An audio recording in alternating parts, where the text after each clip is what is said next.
Somewhere in northeastern China, in the middle of one of the most turbulent periods in human history, a man carefully lowered a skull into a well and walked away.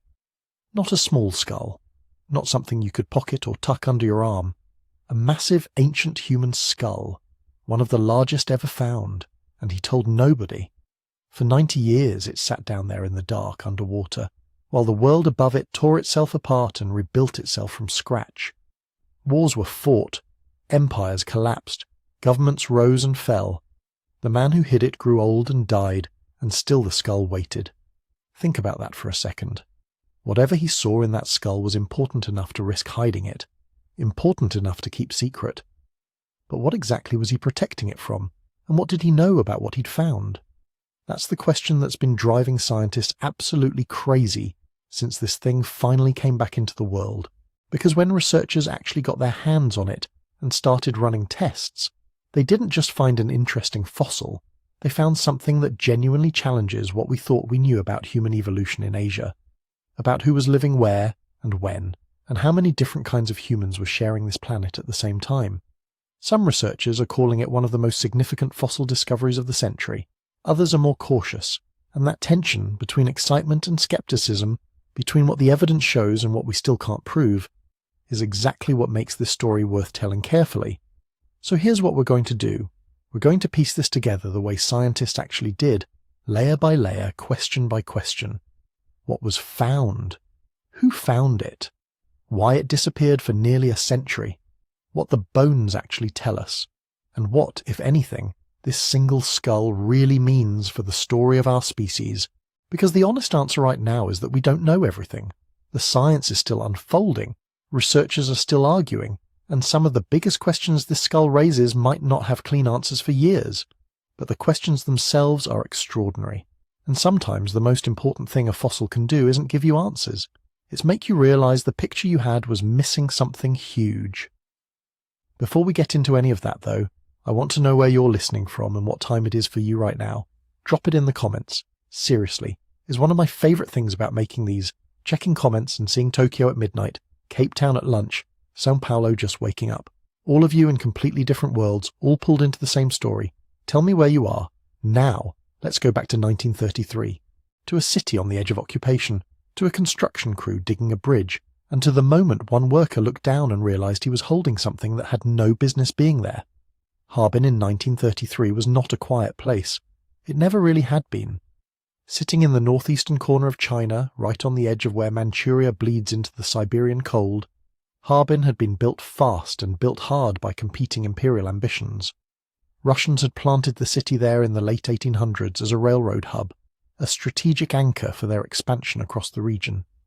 Then Japanese influence pushed in, then Chinese nationalist forces, then warlords. By the time you get to 1933, the city had already been through more political upheaval than most places see in 5 centuries, and it wasn't done yet. Just 2 years earlier, in 1931, Japan had seized Manchuria in a military operation that the rest of the world protested and then essentially accepted. By 1932, the puppet state of Manchukuo had been declared, with the last Qing emperor installed as a figurehead, and Japanese military authorities running everything that actually mattered. Harbin had become a city where the people who lived there were no longer sure who they were living under or what the rules were from one month to the next. There were Japanese soldiers in the streets, Russian émigré communities who had fled the revolution and had nowhere else to go, Chinese residents caught between loyalties and survival, and everyone watching everyone else with varying degrees of suspicion.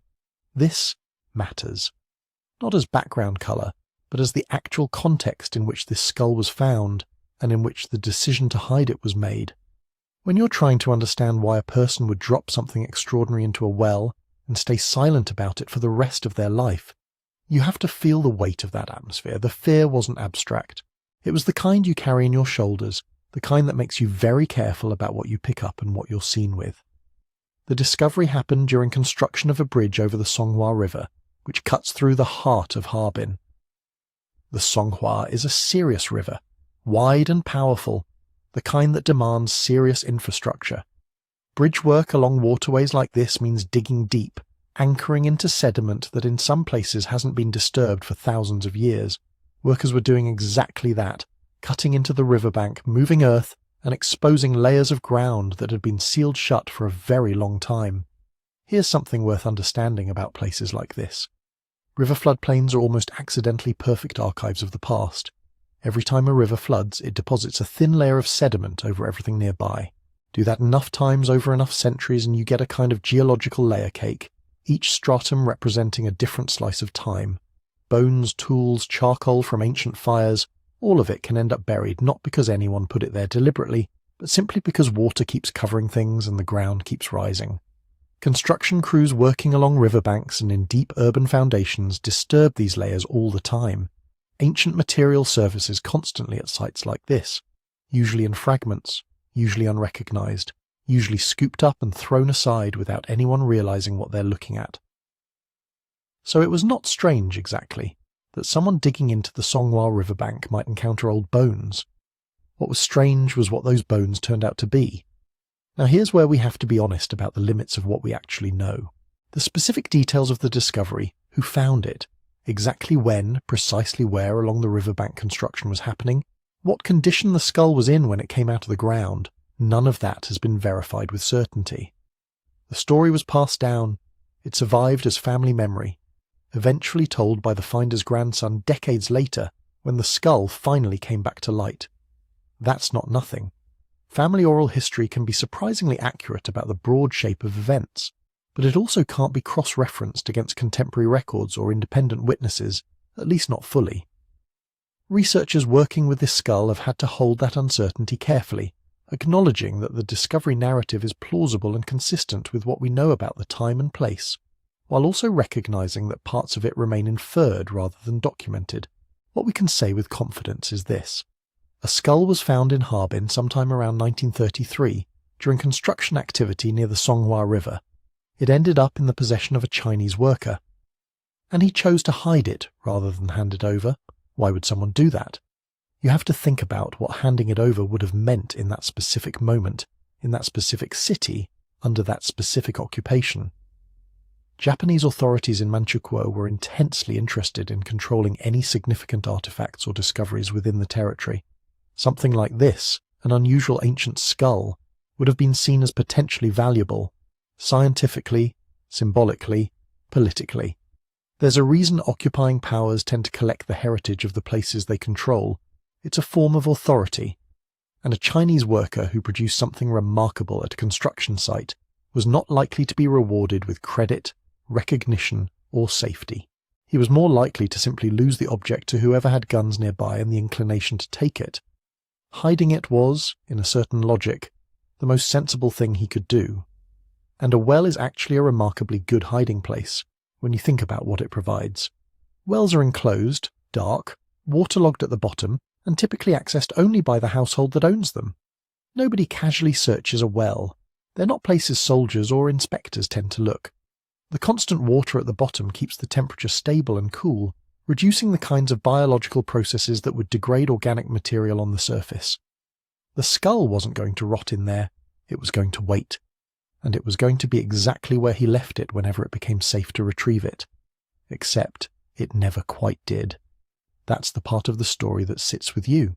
He apparently never told anyone, not during the occupation, not after the war ended, not when China reorganized itself entirely under a new government in 1949, not in any of the decades that followed. Either the right moment never came, or perhaps there was no version of events in which producing a strange ancient skull you'd been hiding for years felt like a safe thing to do, no matter who was in charge. So the secret became permanent. He carried it until he died, and the skull stayed in the dark. His grandson eventually told the story to scientists. That's how the trail got picked up. But by then, nearly 90 years had passed. The exact provenance of the skull was partially reconstructed from memory rather than record, and the skull itself had a story that was scientifically extraordinary, but contextually incomplete in ways that would matter enormously when researchers tried to interpret what they had. Think about what all of that means for the science. A fossil without a fully verified excavation record is a fossil that can't tell you exactly where it came from, stratigraphically, which is often the single most important piece of information you need to date it and understand its context. It's like finding a page from a book with no cover, no page number, and no table of contents. The words are right there. They're real. But figuring out where the page belongs in the larger story requires a completely different set of tools, and a great deal more inference than anyone would ideally want. That's the situation scientists found themselves in when this skull finally came back into the world. Something clearly important, something clearly ancient, something with bones that didn't match any previously known category neatly, but wrapped in a discovery history that was partial, unverifiable in places, and shaped by the very specific chaos of a city that spent most of the 20th century under extraordinary pressure. Harbin in 1933 was not a quiet place, and what got pulled out of the ground there, whatever it was, has been making noise ever since. Imagine the moment of contact. A worker's tool strikes something solid in the earth, something that resists differently than packed sediment or river clay. He stops, he reaches down, and he pulls out a skull, not a fragment, not a scattered collection of broken pieces, a skull, essentially complete, the face intact, the brain case intact, the whole three-dimensional structure of a head that once held a living mind, sitting in his hands like something the ground had been deliberately keeping for him. The first thing anyone notices about this skull, the first thing every researcher who has handled it tends to mention, is the sheer size of it.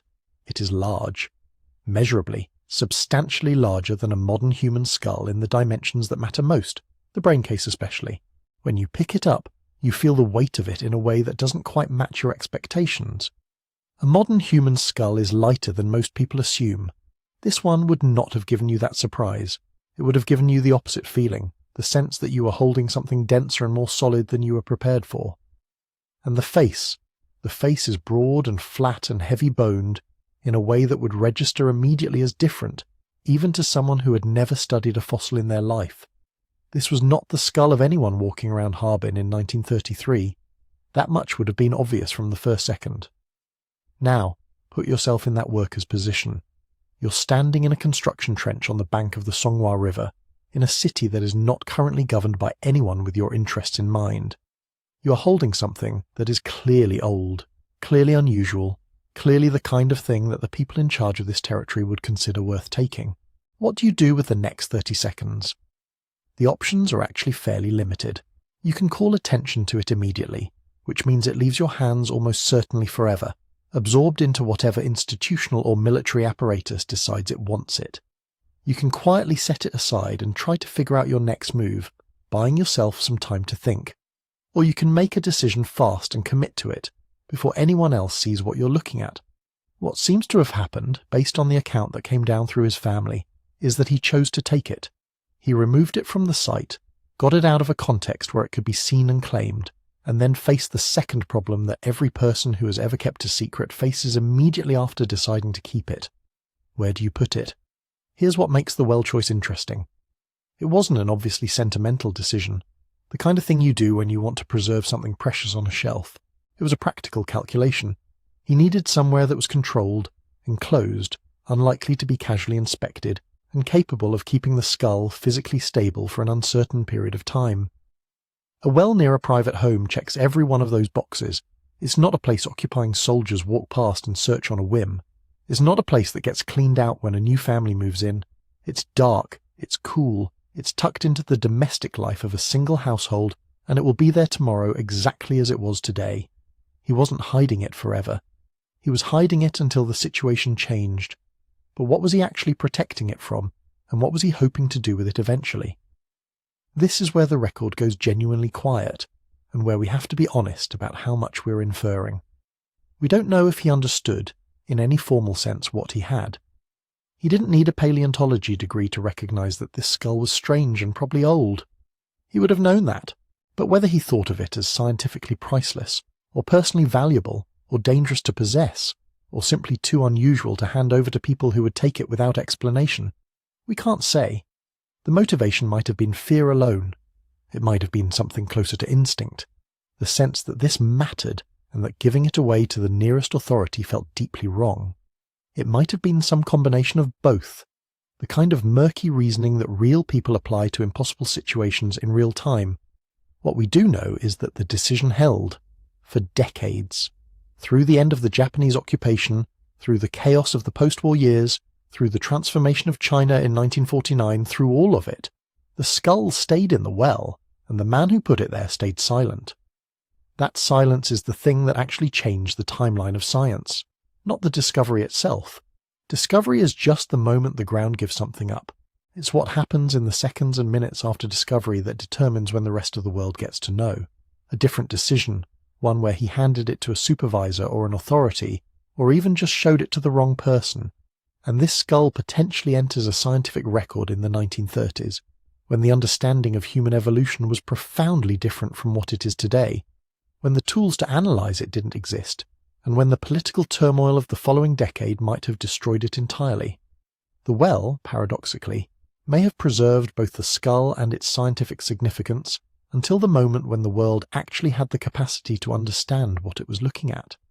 That's the strange gift of a hidden thing. It waits until you're ready for it. And when this skull finally came back to light, nearly 90 years after a worker wrapped his hands around it, in a trench along the Songhua River, the world it returned to was barely prepared even then.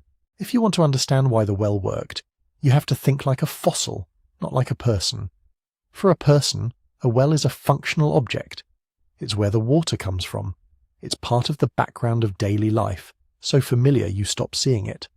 For bone, especially old bone, a well is something different. It's an environment, a set of physical conditions that either destroy you or keep you almost perfectly unchanged. Start with the most basic one: temperature. The surface of the world is chaotic. In Harbin you get blistering summers, sub-zero winters, freeze-thaw cycles that turn soil into an expanding, contracting grinder. Above ground, those cycles attack bone relentlessly. Heat speeds up chemical reactions. Cold by itself isn't terrible, but the transitions are. Water in microscopic cracks freezes, expands, widens them, melts, seeps in deeper, freezes again. Do that a few hundred times, and what was once a solid skull turns into a network of fractures waiting to fall apart. Down in a well, especially an old stone-lined one, that violence gets muted. A few meters below the surface, temperature swings flatten out. Summer heat doesn't penetrate as deeply. Winter cold gets blunted. The air stays cool, the walls damp but steady. You move from a world of extremes to a world of averages. For bone, averages are mercy. Then there's light, or more precisely the absence of it. Sunlight is energetic. It fades dyes, cracks plastics, breaks down collagen and fats in bone. Ultraviolet radiation especially is fantastic at snapping molecular bonds. Put a skull in a sunny courtyard for a few decades, and you can watch it crumble. Put the same skull in near-total darkness, and you take away one of the main drivers of chemical decay. Dark is not just secret. Dark is protective. And finally, disturbance. Every archaeologist quietly dreads one thing above all: later humans messing with earlier layers, ploughing, building, trenching, gardening, reusing the same patch of earth over and over until anything that used to be there is smashed to chalk dust. A shallow burial under a floor might last a few generations before someone remodels and scatters it. A box on a shelf can be thrown out when a family moves. But a functioning well, that's a special category. A well is infrastructure. Once it's established, people work around it. You don't casually fill it in or dig it out. You don't widen it just to see what's in the walls. You certainly don't drop things into it and then decide to drain and clean the entire shaft to satisfy your curiosity. The entire point of a well is its reliability. The less you have to mess with it, the better.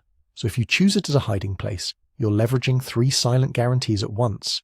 It will stay cool, it will stay dark, and for as long as anyone needs water, it will stay almost completely undisturbed. But that's the idealized physics of materials version. The reality is messier, and the messiness is where the luck comes in.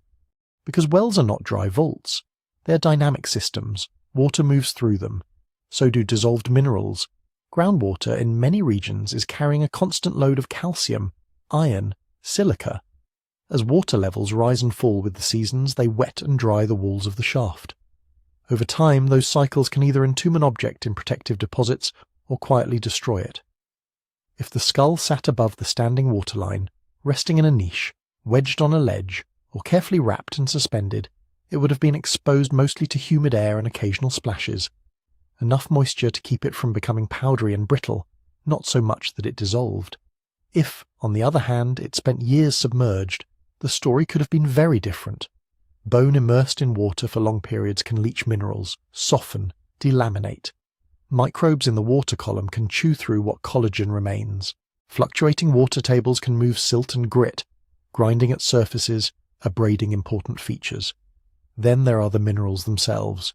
In some settings, mineral-rich water will begin to coat objects with thin veneers of calcite or other deposits, slowly building a protective shell. That can be fantastic for long-term preservation, but it also fuses things into place and obscures details. A skull encased in flowstone looks dramatic in a cave photograph. For researchers trying to measure subtle anatomical features, it's a nightmare. They either leave the mineral sheath on and accept that parts of the story will remain hidden, or they try to remove it and risk taking the original surface with it. The Harbin skull, by every account, is remarkably intact. The face is there, the vault is there, the delicate margins of the orbits and nasal aperture are not ground to featureless curves. That tells you something quietly remarkable about its time in the well. Whatever its exact position, it avoided the worst-case scenarios. It did not sit in a trickle of acidic water that etched away its surface. It did not get hauled up accidentally in a bucket and dropped back down to shatter on the stones. It did not become cemented in a stalagmite fortress. An intact, essentially complete cranium surviving decades in an active domestic feature, unbroken, unreported, and unlost, is not just clever planning. It's an improbable alignment of physics, chemistry, and human behavior. The worker made a smart choice. The well's conditions did the rest. But even with all of that working in its favor, the skull we have now is still an extremely lucky survivor. If that sounds unique, it isn't. Science is full of objects that survived history precisely because they slipped under its radar, tucked into places no one thought to look twice. Think about the Dead Sea Scrolls. Abandoned in caves by a religious community that probably intended to return, spent nearly 2,000 years in ceramic jars in stable desert microclimates, shielded from light, heat, and humidity. When Bedouin shepherds stumbled on them in the 1940s, they were suddenly catapulted into the center of arguments about early Judaism and the origins of Christianity. For almost 2 millennia they were just quietly existing in the dark, essentially in suspended animation. Or the terracotta warriors in Xi'an, an entire imperial army buried and forgotten, waiting under farmland. Ordinary ground became a time capsule with a depth you could not guess from the surface. The same goes for shipwrecks buried under sediment, Bronze Age hoards stuffed into bogs, medieval documents used as binding material in later books. In each case, an object moves out of circulation into a stable, ignored niche, and that very act of vanishing is what lets it one day explode back into relevance. The well in Harbin belongs to this same family of accidental archives.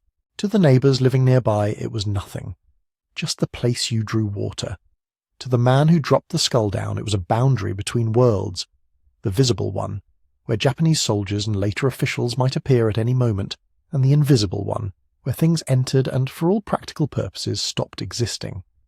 There's a cost for that kind of safety, though, and you can see it every time a hidden object finally crosses back into the realm of science. Protection and secrecy come bundled with something researchers hate: missing context.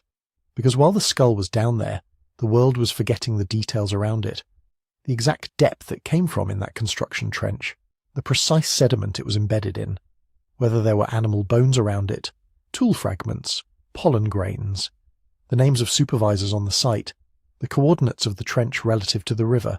Every year that passed with the skull in the well and the story confined to a single family turned hard data into oral memory, and oral memory into hazy recollection. By the time the skull resurfaced, the basic outline was still there, found in the 1930s in Harbin by a man working on a bridge, hidden in a well on family land. But scientists working 90 years after the fact don't just want outlines. They want stratigraphy, associated fauna, radiometric samples from the layer it came out of. They want a chain of custody they can document in detail, not just trust. And secrecy is ruthless with that chain. The fewer people who know, the fewer witnesses there are to interview later. The more narrowly the secret is held, the easier it is for key links to vanish as generations pass. The very thing that saved the skull from confiscation and possible destruction also stripped away most of the auxiliary information that would have made its age and original setting straightforward to reconstruct. When paleoanthropologists talk about the Harbin skull now, this is the tension they're always navigating. On one side, the extraordinary anatomical preservation, the sense that the bone itself is telling you something crisp and important about a kind of human we barely knew existed. On the other, the blurred edges of its biography, the missing coordinates, the unsampled sediments, the fact that the first 80-plus years of its time above ground were lived entirely off the scientific grid. So how does something that secret, that off-grid, finally come back, not by accident? For an object like this to reappear, you need a very particular kind of chain of custody, one that works more like a relay race than a straight line. Someone has to care enough not to throw it away. Then someone else has to care enough to keep the story attached to it. Then, at some point, someone in that chain has to decide that silence has done its job and it's time to hand the thing over. In the case of the Harbin skull, that decision came nearly 9 decades after the worker first lowered it into the well. By then, most of the original actors were gone.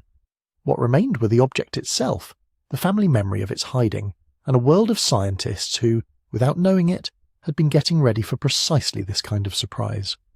When the skull finally climbed back out of the dark, it didn't just bring new anatomy into the light, it dragged that entire invisible history with it.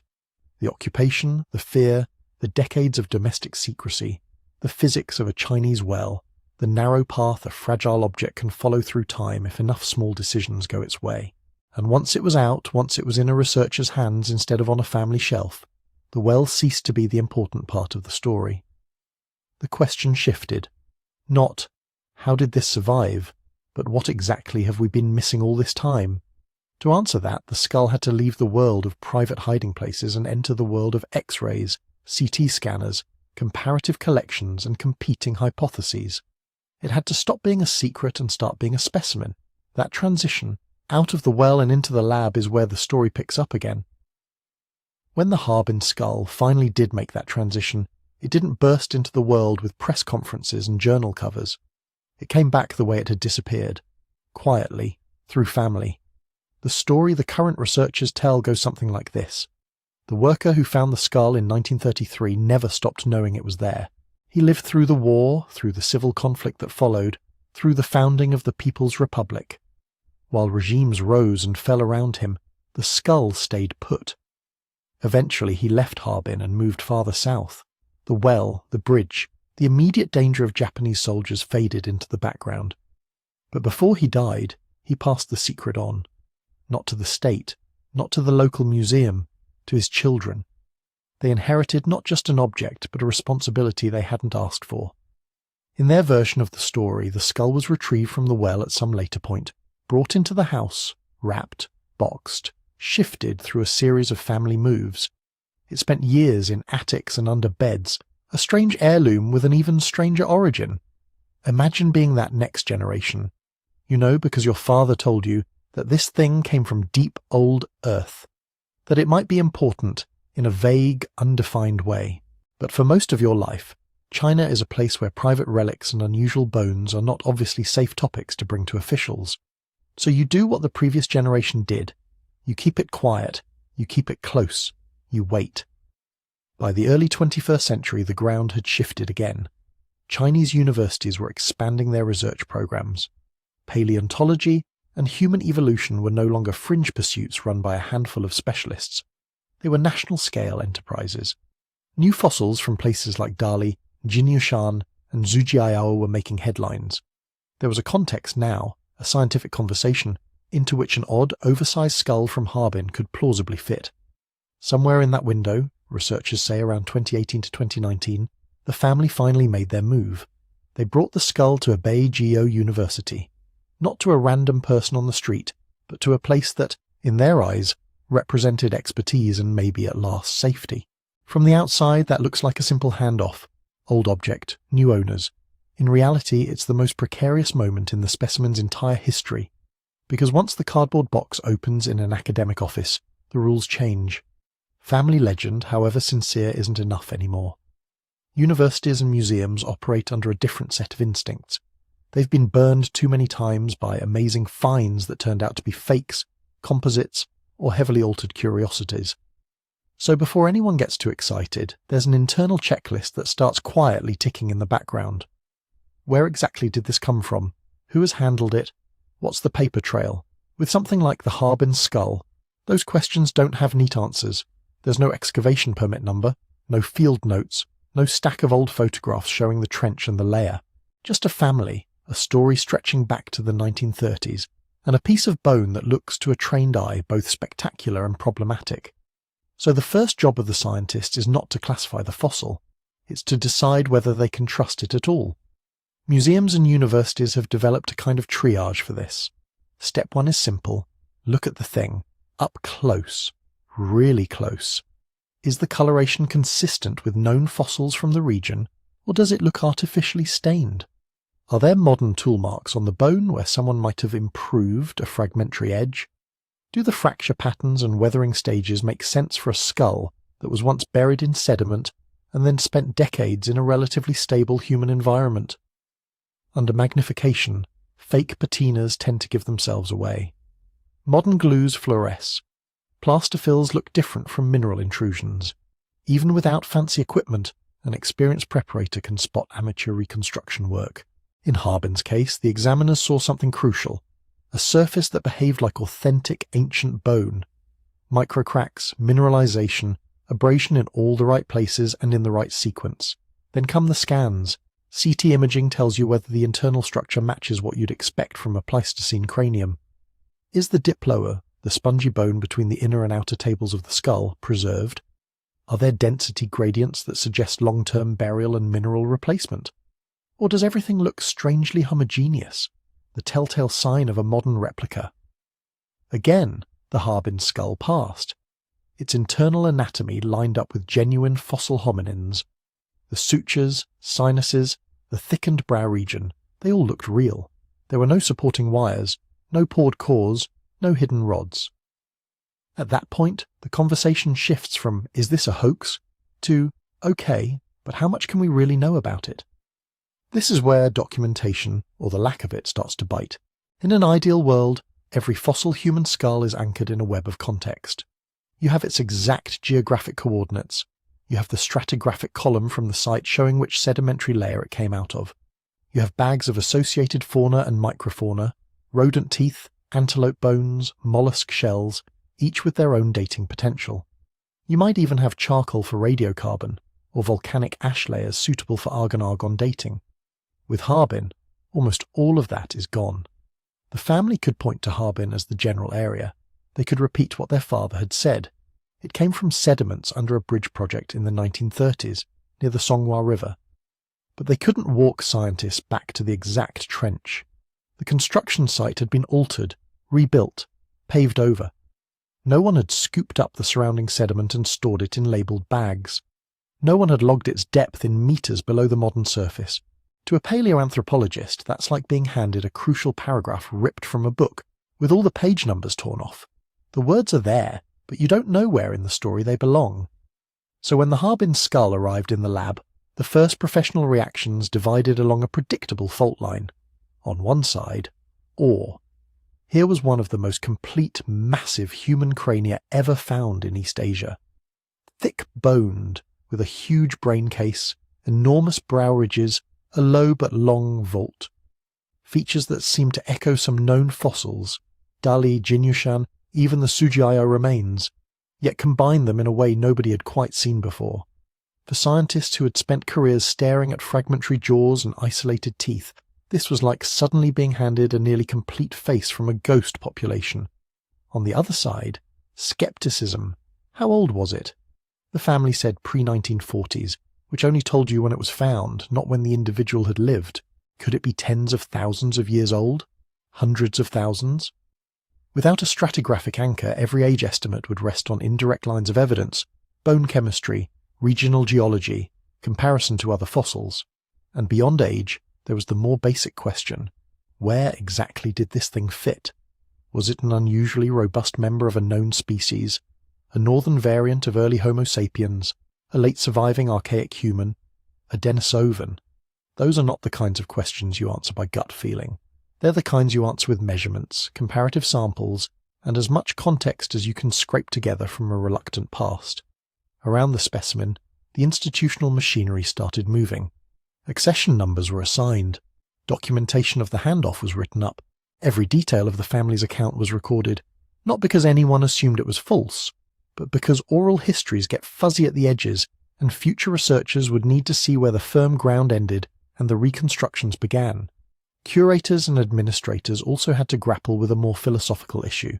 How do you treat an object that is, simultaneously, a priceless scientific resource and an heirloom someone's father risked a lot to protect? You don't just strip away the story and keep the bone. You fold the human biography into the specimen record. The occupation, the hiding, the decades of silence. It all becomes part of the file, part of what later scholars will have to weigh when they cite Harbin cranium in their own work. Still, no amount of careful paperwork could solve the central scientific problem that loomed over everything. In paleoanthropology, context is not decoration. It's half the data.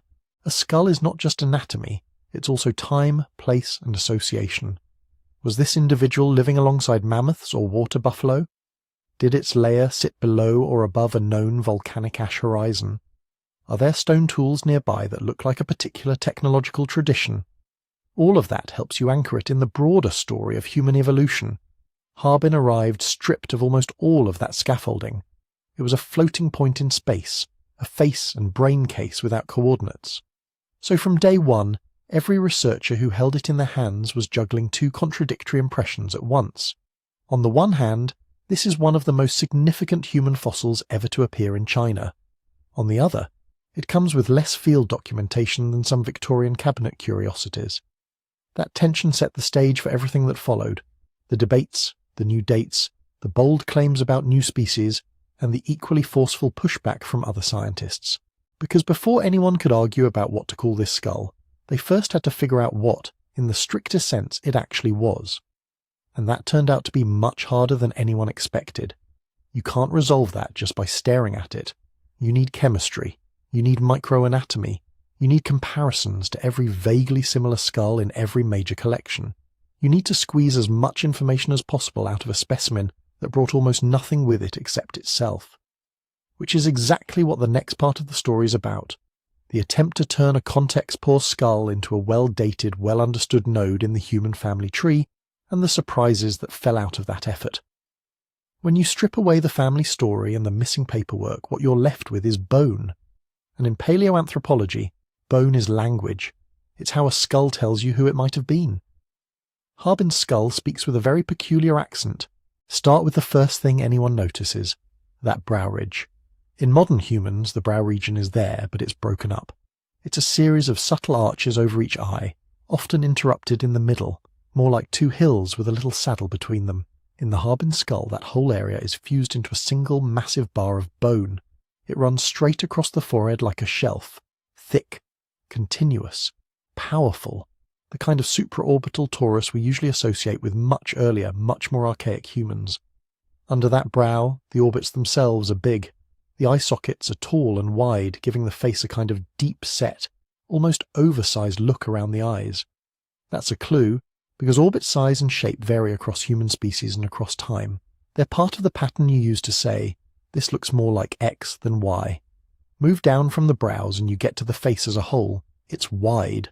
Not just a little broader than average, but proportionally expansive, with zygomatic bones, the cheekbones, flaring out to create a broad mid-face. At the same time, the upper jaw doesn't project forward like in some very early Homo species. It's not a flat vertical face like most modern humans, but it's not a snout either. It sits somewhere in between. Then there's the cranial vault, the brain case. This thing is big. When you reconstruct the missing parts and run the numbers, you get an estimated brain volume in the same range as, or even higher than, many modern humans. But the shape of the vault isn't like a modern globular skull. It's long and low, stretching back behind the face, more like what you see in Middle Pleistocene humans, elongated with the highest point of the skull more toward the back than toward the front. Put all that together, and you have a weird combination. A thick, heavy brow and robust face that look old, paired with a large cranial capacity that looks surprisingly modern. This is the basic puzzle of Harbin. Every major region of the skull is saying something, but they're not all saying the same thing. To make sense of that kind of mixed message, scientists don't just stare and shrug. They measure. A human skull in a lab becomes a collection of landmarks, distances between points, angles of curves, the height of the face, the breadth of the vault, the degree of projection of the nose and jaw. Researchers use calipers, 3D scanners and CT data to generate dozens, sometimes hundreds of numbers: cranial length, cranial breadth, frontal chord, parietal arc, orbital height, nasal width. On their own, those numbers don't mean much, but when you compare them across large samples, modern humans, Neanderthals, earlier Homo erectus, other Middle Pleistocene fossils from Asia and Europe, patterns start to show up. Some groups cluster tightly, others occupy their own corners of what anthropologists call morphospace, the map of shapes and sizes that different populations can take. With Harbin, a lot of those measurements fall outside the variation of any one well-known group, or sit right at the extreme edge. The brow is more robust than most known East Asian fossils.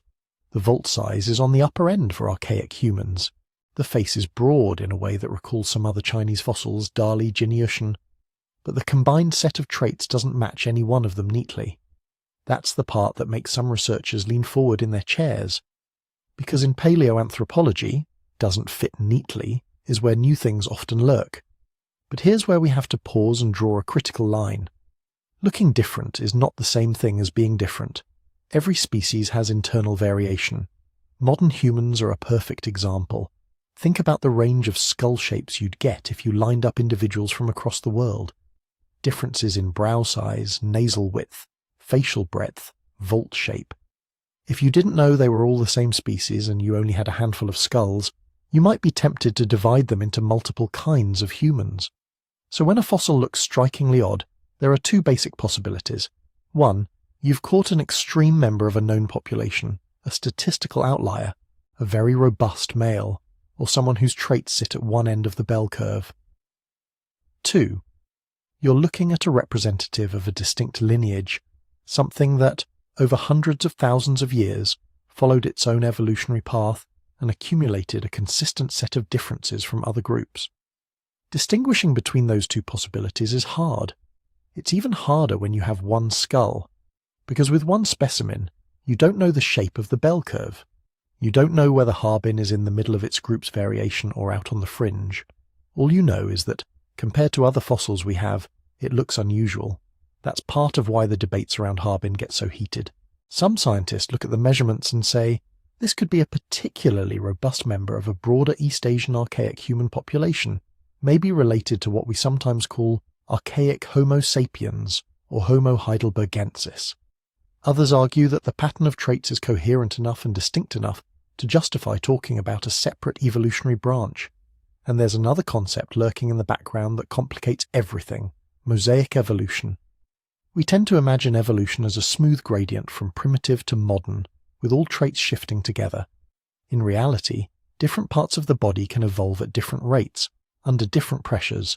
You can have a very modern-looking skull vault sitting on a more archaic face, or a robust brow ridge paired with a brain size well within modern ranges, or, in some Neanderthals, inner ear structures that look modern while the rest of the cranium looks anything but. Harbin is a classic mosaic. Ancient and modern traits are mixed together in one individual. The massive, continuous brow and thick cranial bones point toward an archaic overall construction.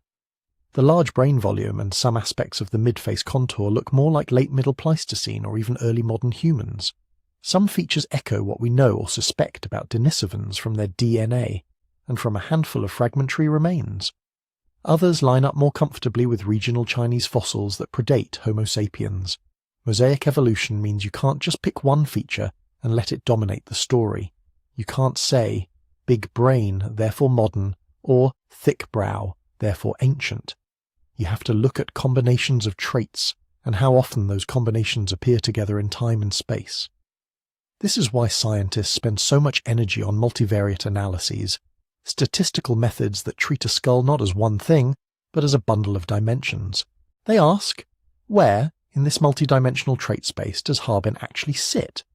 Does it cluster with Neanderthals, with earlier Asian fossils, with modern humans? Or does it carve out its own cluster, overlapping a bit with others, but not really belonging to any? The initial work on Harbin suggested that, in this morphometric space, it tended to group with some other puzzling Asian fossils: Dali, Jinyushan, possibly Hualongdong. Together, they seem to form a loose constellation of large-brained, robust-skulled humans in Pleistocene China that don't look exactly like Neanderthals and don't look exactly like early Homo sapiens either. That's intriguing. It hints at a long-lived, regionally distinct lineage in East Asia. Maybe even one that could be linked to Denisovans, whose DNA we have but whose faces we barely know. But again, this is where caution has to slam on the brakes.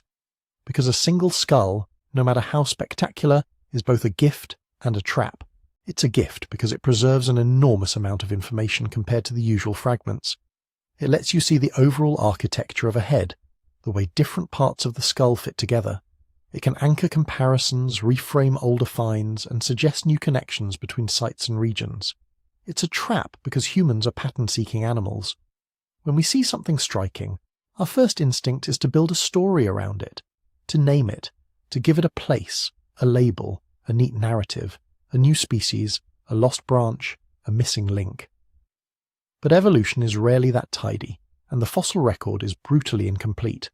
Whole populations can vanish from the geological record, leaving behind only a tooth or a jaw. Others are overrepresented for no better reason than that their bones fossilized under fortunate conditions. Harbin arrives with no known skeleton, no associated teeth, no clear sight, no direct neighbours in the sedimentary column. It might be the best preserved face of an entire Asian lineage. It might be an unusually robust individual from a broader, more ordinary population. Right now, based purely on anatomy, it could plausibly be either. That uncertainty is not a failure of science. It's the price of honesty when you're trying to reconstruct deep time from a handful of bones. So when you hear bold claims about the Harbin skull, new species names, sweeping statements about our closest relatives, sweeping counterclaims that it's nothing special, it helps to remember the tightrope everyone is walking. On one side, if you're too conservative, you risk missing real important evolutionary splits, smoothing over genuine diversity into a vague, unhelpful, archaic humans bucket. On the other, if you're too eager to split, you start assigning every odd skull to a brand new species, and the story of human evolution fragments into a confusing, artificial taxonomy that doesn't reflect how populations actually changed and mixed. Harbin sits right at that fault line, anatomically rich, context poor, and wearing a face that looks both familiar and utterly strange. To push beyond what anatomy alone can tell us, researchers needed more lines of evidence, geochemistry, rare isotopes, subtle traces in the mineralized bone that could hint at when this person lived and what kind of world they inhabited. Because if you can't rely on the ground it came from, you have to squeeze time itself out of the skull, and that turns out to be an even more delicate operation than reading its shape. If you have a fossil in perfect context, dating it is almost boring.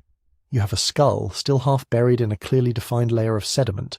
You date that layer directly, maybe you've got volcanic ash above and below, maybe you've got well-understood fauna in the same horizon. You bracket it in time and say, this individual lived sometime between here and here. It's never exact, but the logic is straightforward. Harbin is the opposite of that. Here we have a spectacular skull and a family story, a bridge site that might be the original location, a well, some rumours. What we don't have is the thing paleoanthropologists crave: documented stratigraphic context. No one marked down, found in layer X, 15 centimetres above layer Y, under a lens of gravel we know from other sites is around 300,000 years old. The skull was lifted out of time before science ever saw it. That means dating Harbin becomes indirect and probabilistic. You can't just point a machine at the bone, hit analyze, and get a calendar date. You have to build a case from clues, each one uncertain on its own, but together forming something like a probability cloud around the truth. The first clue is always, where did it probably come from? Investigators went back to Harbin, talked to surviving relatives and locals, tried to reconstruct where the bridge was being built in 1933, which gravel pits were used, which sediment layers were exposed. They identified candidate deposits along the Songhua River, places where a skull like this could plausibly have been scooped up with the construction materials. But plausibly is not definitely. So instead of one clean stratigraphic line, you get a set of likely source deposits, each with its own age estimate. Right away the dating problem turns into a probability question. If the skull most likely came from this cluster of sediments, and those sediments are somewhere between X and Y years old, then Harbin must be in that range too. That's stratigraphic inference. You're not dating the bone itself. You're dating the world it was probably buried in. To tighten that up, you look at the sediment still clinging to the fossil. Even a cleaned specimen usually preserves microscopic traces of the matrix it fossilized in. Mineral grains lodged in tiny cavities, thin films of sediment in cracks. Under a microscope and in a geochemistry lab, those grains become fingerprints. Grain size, mineral composition, particular mixes of quartz, feldspar, heavy minerals, even the orientation of microscopic scratches, all of that can be compared to candidate deposits in the field. If the silt stuck inside Harbin's nasal cavity matches a particular layer along the riverbank, that strengthens the case that this is where it came from. Again, not proof, but a better probability. Once you've linked skull and sediment as best you can, the next step is to ask, how old are those deposits? Here's where radiometric dating enters the picture, but with important limits. Most people have heard of radiocarbon dating, the method that looks at the decay of carbon-14 in organic material. It's powerful, but it has a hard upper limit. After about 40 to 50,000 years, there just isn't enough carbon-14 left to measure reliably. Beyond that, the signal dissolves into noise. Harbin is clearly much older than that. The anatomy alone tells you we're in the Middle Pleistocene, hundreds of thousands of years ago, well outside radiocarbon's reach. So you turn to other clocks. One common strategy is to date the rocks around the fossil rather than the fossil itself. If there are volcanic layers, ash falls, lava flows, associated with the sediment, you can use isotopes with much longer half-lives. Argon-argon dating, for example, measures the decay of potassium-40 to argon-40 in volcanic minerals and can reach back millions of years. Uranium lead in zircon crystals is even older. In many Pleistocene sites there is no handy volcanic timestamp. Then researchers lean on other radiometric systems, optically stimulated luminescence, which estimates the last time mineral grains were exposed to sunlight, electron spin resonance, which tracks trapped electrons in tooth enamel or carbonates, and uranium series methods, which look at how radioactive uranium decays into thorium within minerals over time. Uranium series dating becomes especially interesting when you have bones. Fresh bone doesn't start out with much uranium. Over time, groundwater percolating through sediment carries uranium into the porous bone, where it's absorbed. Once it's locked in, the uranium decays into daughter isotopes, like thorium-230. By measuring the ratio of parent to daughter isotopes in the bone, you can estimate when that uranium uptake happened, essentially when the bone was buried and started its radioactive clock. But it's not as clean as it sounds. Bones are open systems. They can keep taking in or losing uranium long after death. If the burial environment changes, different groundwater chemistry, new fractures, the clock can reset or smear out. To handle that, scientists don't just grab one measurement and call it a day. They sample different parts of the bone, run models of uranium uptake, and try to bound the likely age with upper and lower limits. With Harbin, researchers combined uranium series data from the skull with similar analyses on carbonate deposits in nearby sediments. They weren't getting a precise birthday. They were getting a no younger than, and probably not older than framework. Something like, the uranium-thorium ratios tell us this bone has been closed to significant uranium movement since at least X thousand years ago, and the surrounding deposits, constrained by independent methods, suggest a broader window around Y.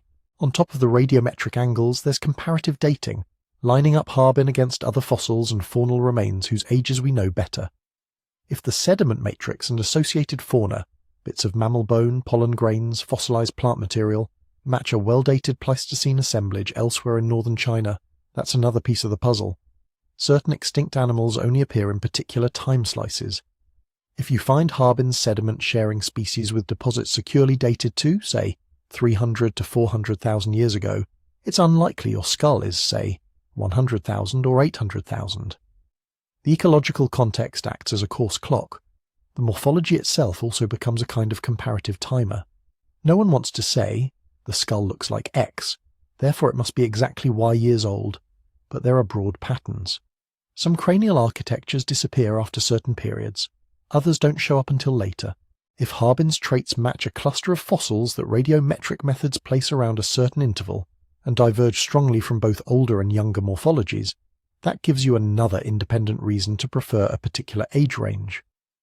In Harbin's case, all these lines of evidence converged on a Middle Pleistocene age, on the order of a few 100,000 years old, often discussed in the rough neighbourhood of 140 to 300,000 years, with many researchers favouring somewhere in the mid to later part of that window. Not a single sharp number, but a band of time. And that's really the main thing to understand about dating a fossil with missing context. You almost never end up with a single date. You end up with ranges and confidence levels. Radiometric methods give you numbers with error bars. This layer is 260,000 years old, plus or minus 30,000. Stratigraphic inference gives you brackets. The skull must be older than the sediment that buried it, but younger than the erosion surface beneath. Comparative evidence gives you likelihoods. Given how this skull looks and what's around it, it's most consistent with this part of the Pleistocene, less consistent with these other parts. Scientists then stack those constraints.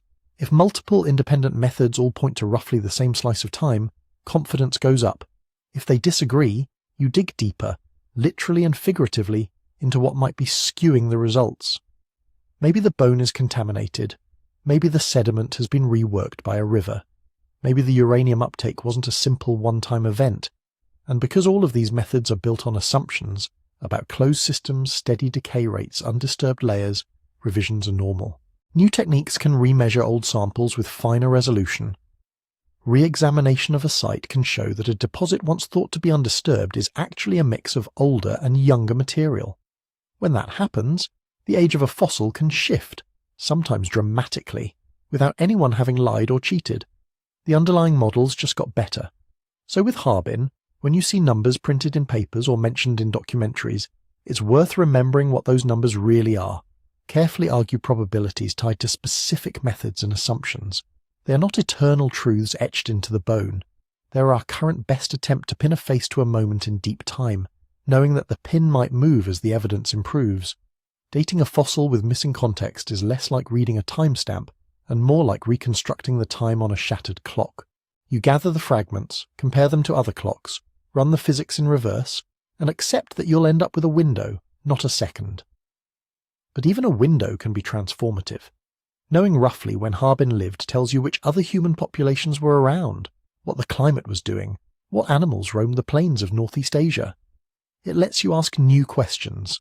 Who were this person's neighbours? What lineages might they have met, or merged with, or competed against? To answer those questions, though, you need one more thing. Not just when Harbin lived, but how closely they were related to us, to Neanderthals, to Denisovans. And for that, bones alone are no longer enough. You have to try something even more ambitious, to pull molecules of ancient information out of a skull that spent hundreds of thousands of years turning into stone. If you work on Ice Age bones from Europe, you get a little spoiled. Caves in cold, dry climates are basically cryogenic freezers.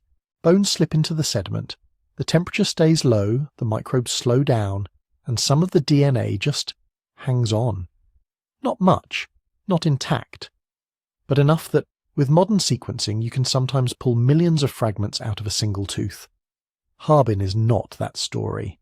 We're talking about a skull that lay in the open at least long enough to be spotted on a construction site, then sat in a well for decades, after already spending hundreds of thousands of years in the ground.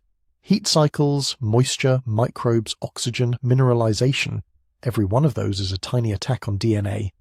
Imagine taking a book and leaving it in the rain, then baking it in the sun, then dunking it in a swamp, then slowly replacing the ink with rock.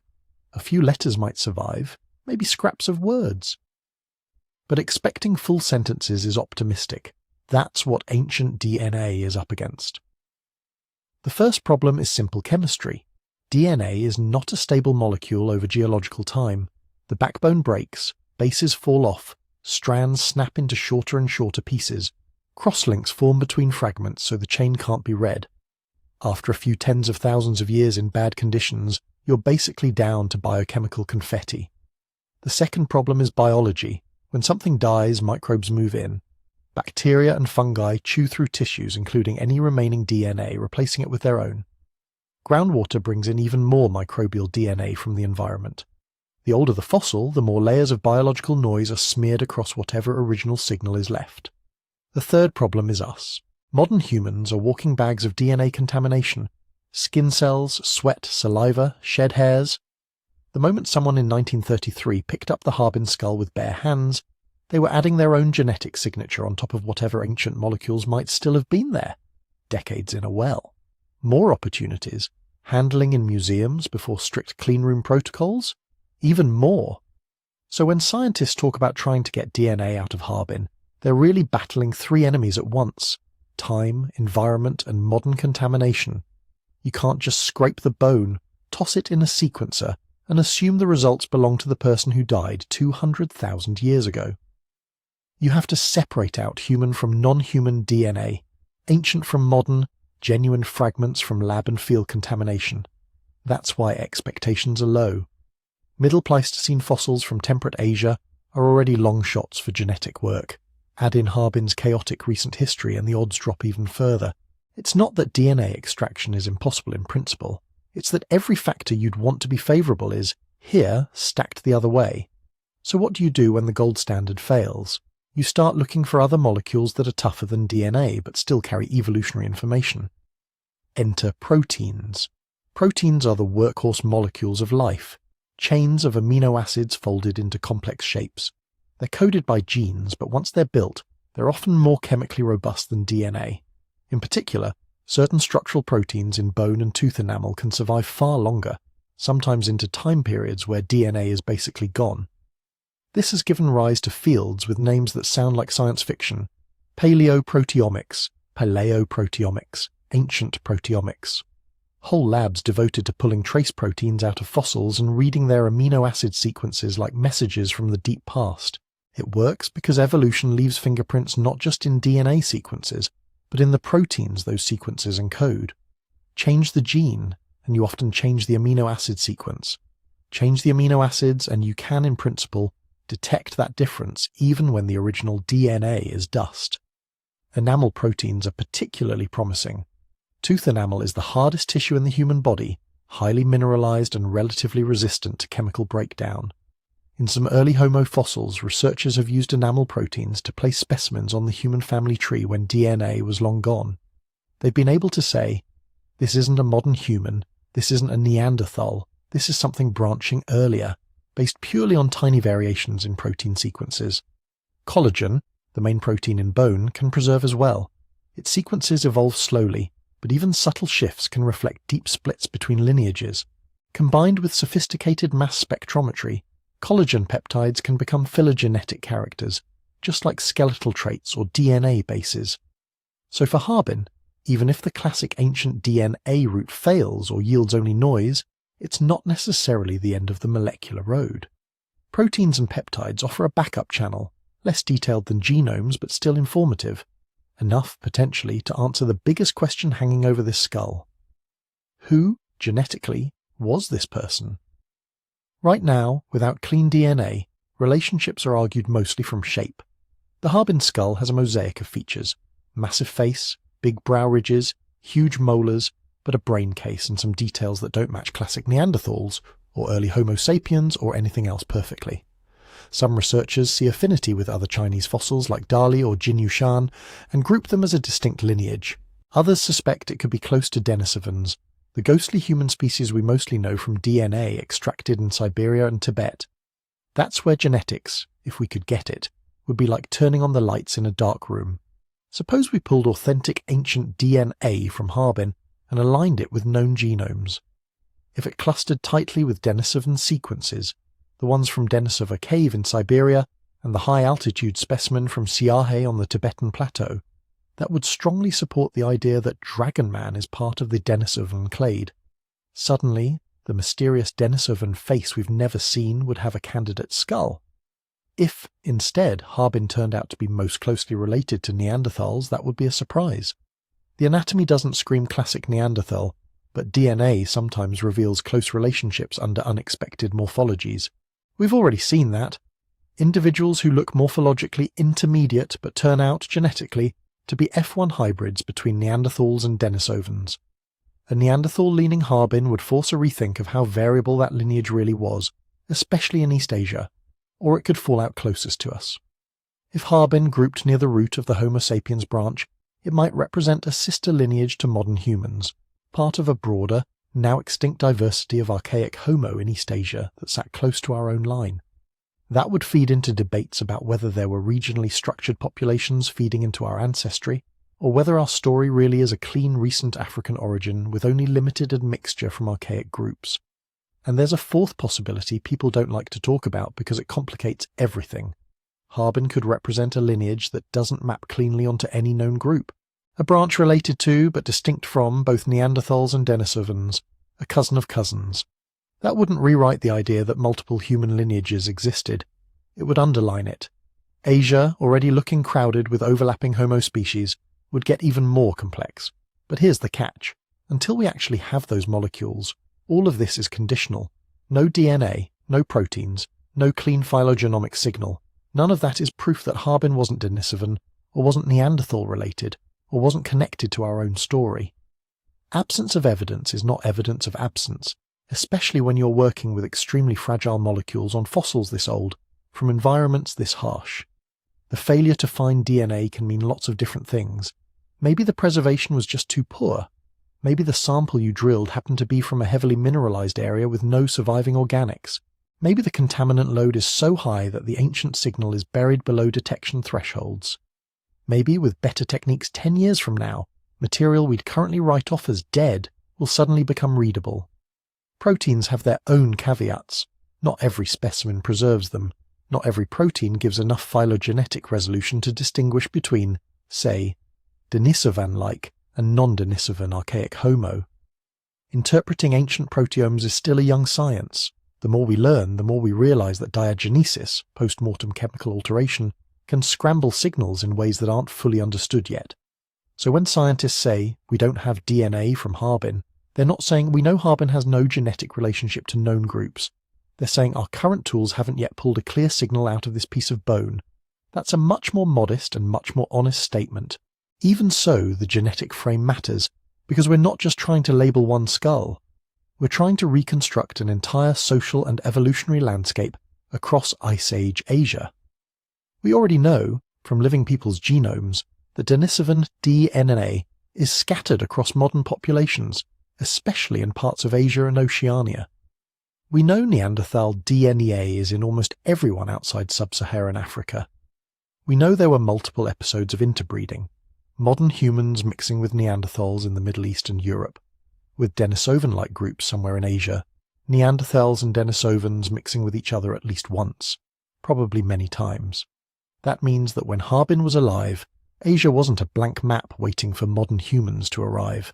It was a patchwork of human lineages, some deeply archaic, some Denisovan-like, some late Neanderthalish, some maybe already trending toward our own form. Rivers, mountains and climate zones would have carved out semi-isolated pockets, but not total separation. Group boundaries were porous. People met, traded, fought, and had children. Genetics is how we glimpse that ghostly network. Every time we connect a fossil to a known lineage, Neanderthal, Denisovan, or some new branch, we're not just adding a dot to a family tree. We're filling in the cast list for a continent-wide drama of contact and mixture. We're learning who could have met whom, who might have shared tools or songs or pathogens or myths. Harbin sits right in the middle of that stage geographically and chronologically.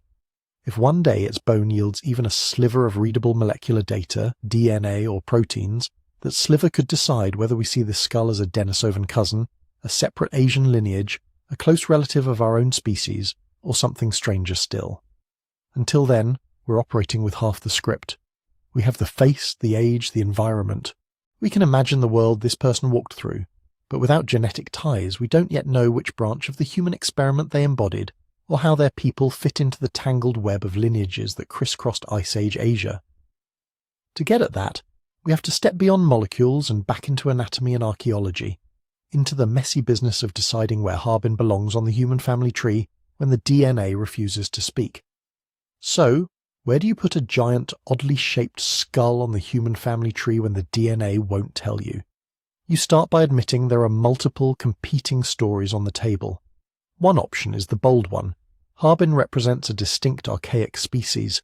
Not Homo sapiens, not Neanderthal, not any named group we've already agreed on, but a separate branch that split off hundreds of thousands of years ago and followed its own path in East Asia.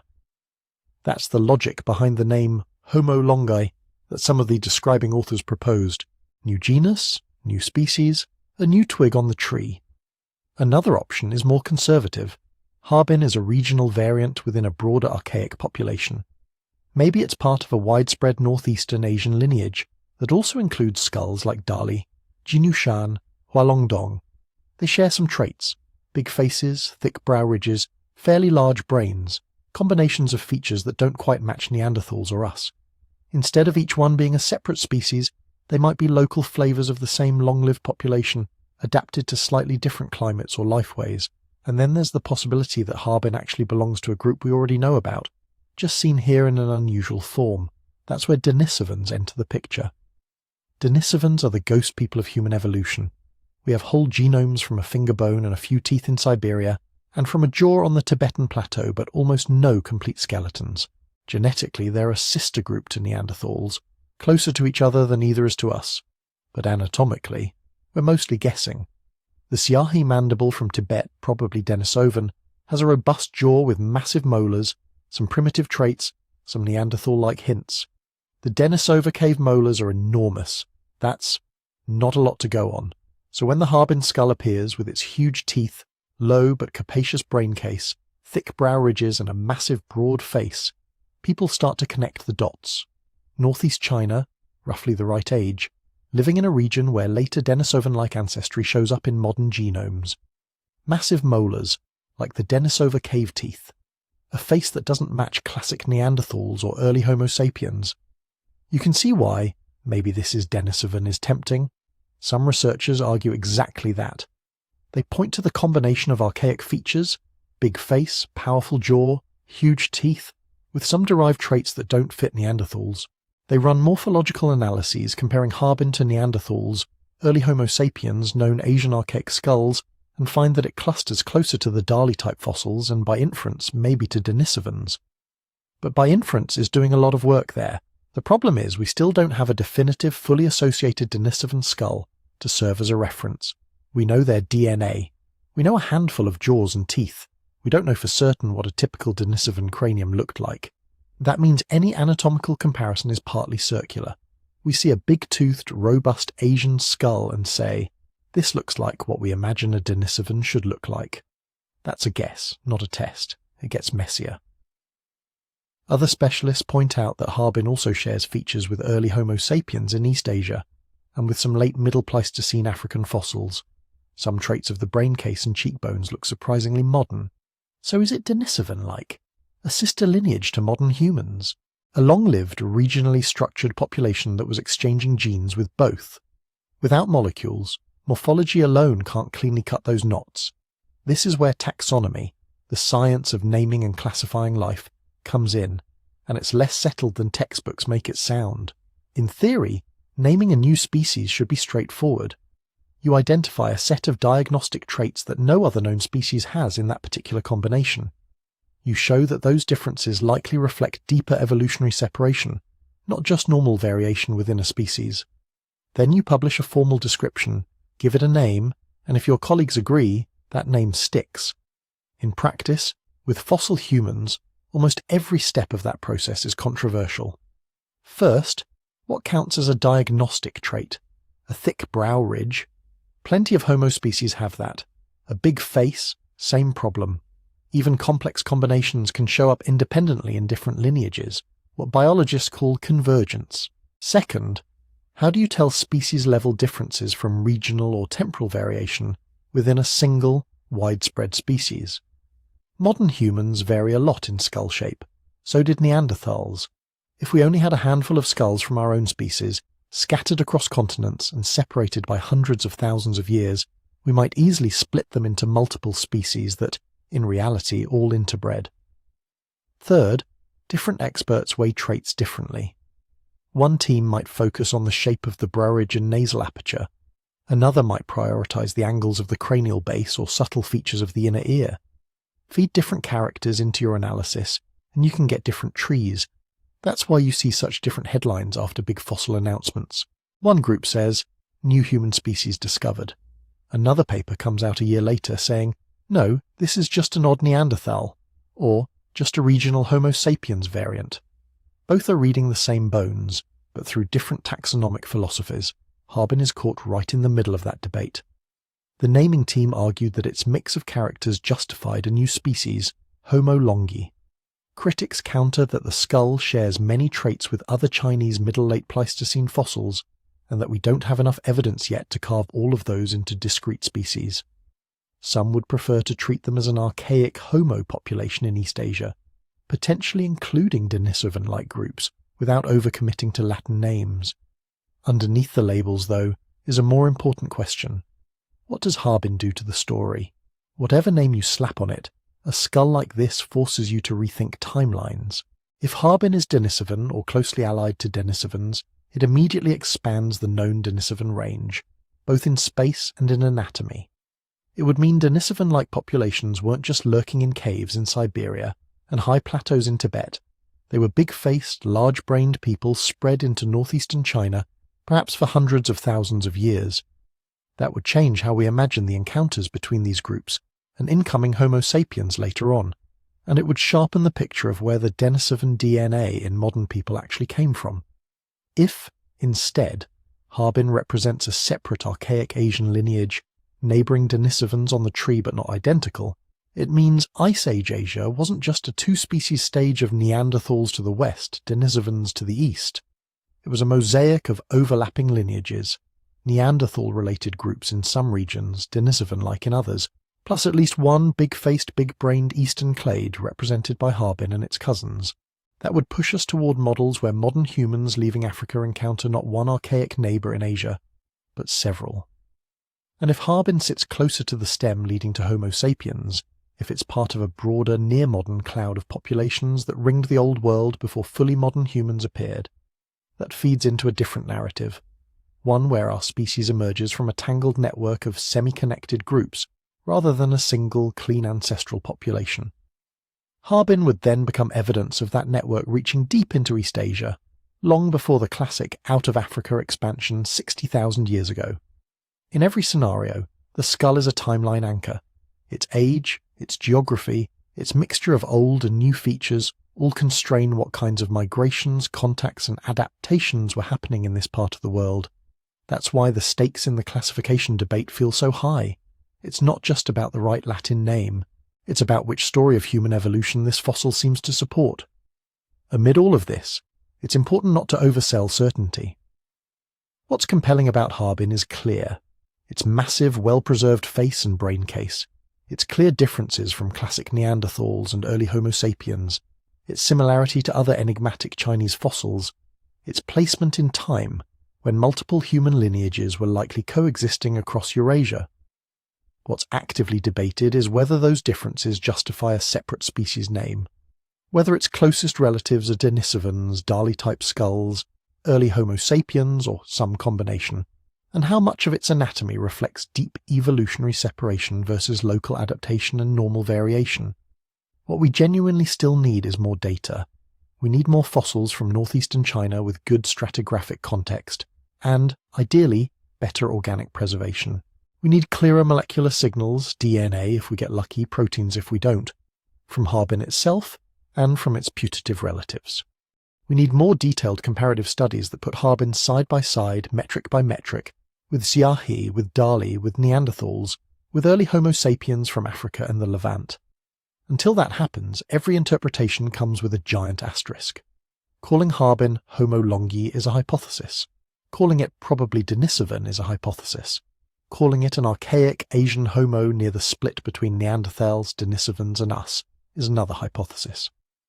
All of them are attempts to fit one very strange skull into a family tree that we know is bushy, tangled, and incompletely sampled. That uncertainty isn't a failure of science. It's the honest state of knowledge when you're working with fragmentary bones from hundreds of thousands of years ago. What Harbin really does, right now, is push us to accept that our picture of human evolution in Asia is still badly underexposed.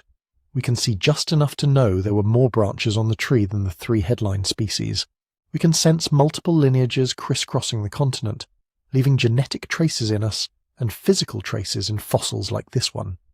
To understand what that world actually looked like, not in theory, but in lived detail, we have to zoom out from classifications and think about landscapes, climates, and neighbours.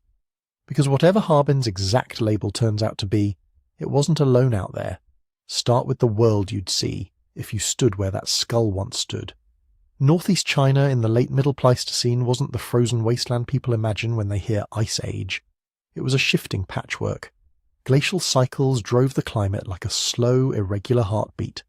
Cold phases pushed steppe and open grassland south. Warmer interglacials pulled forest back in.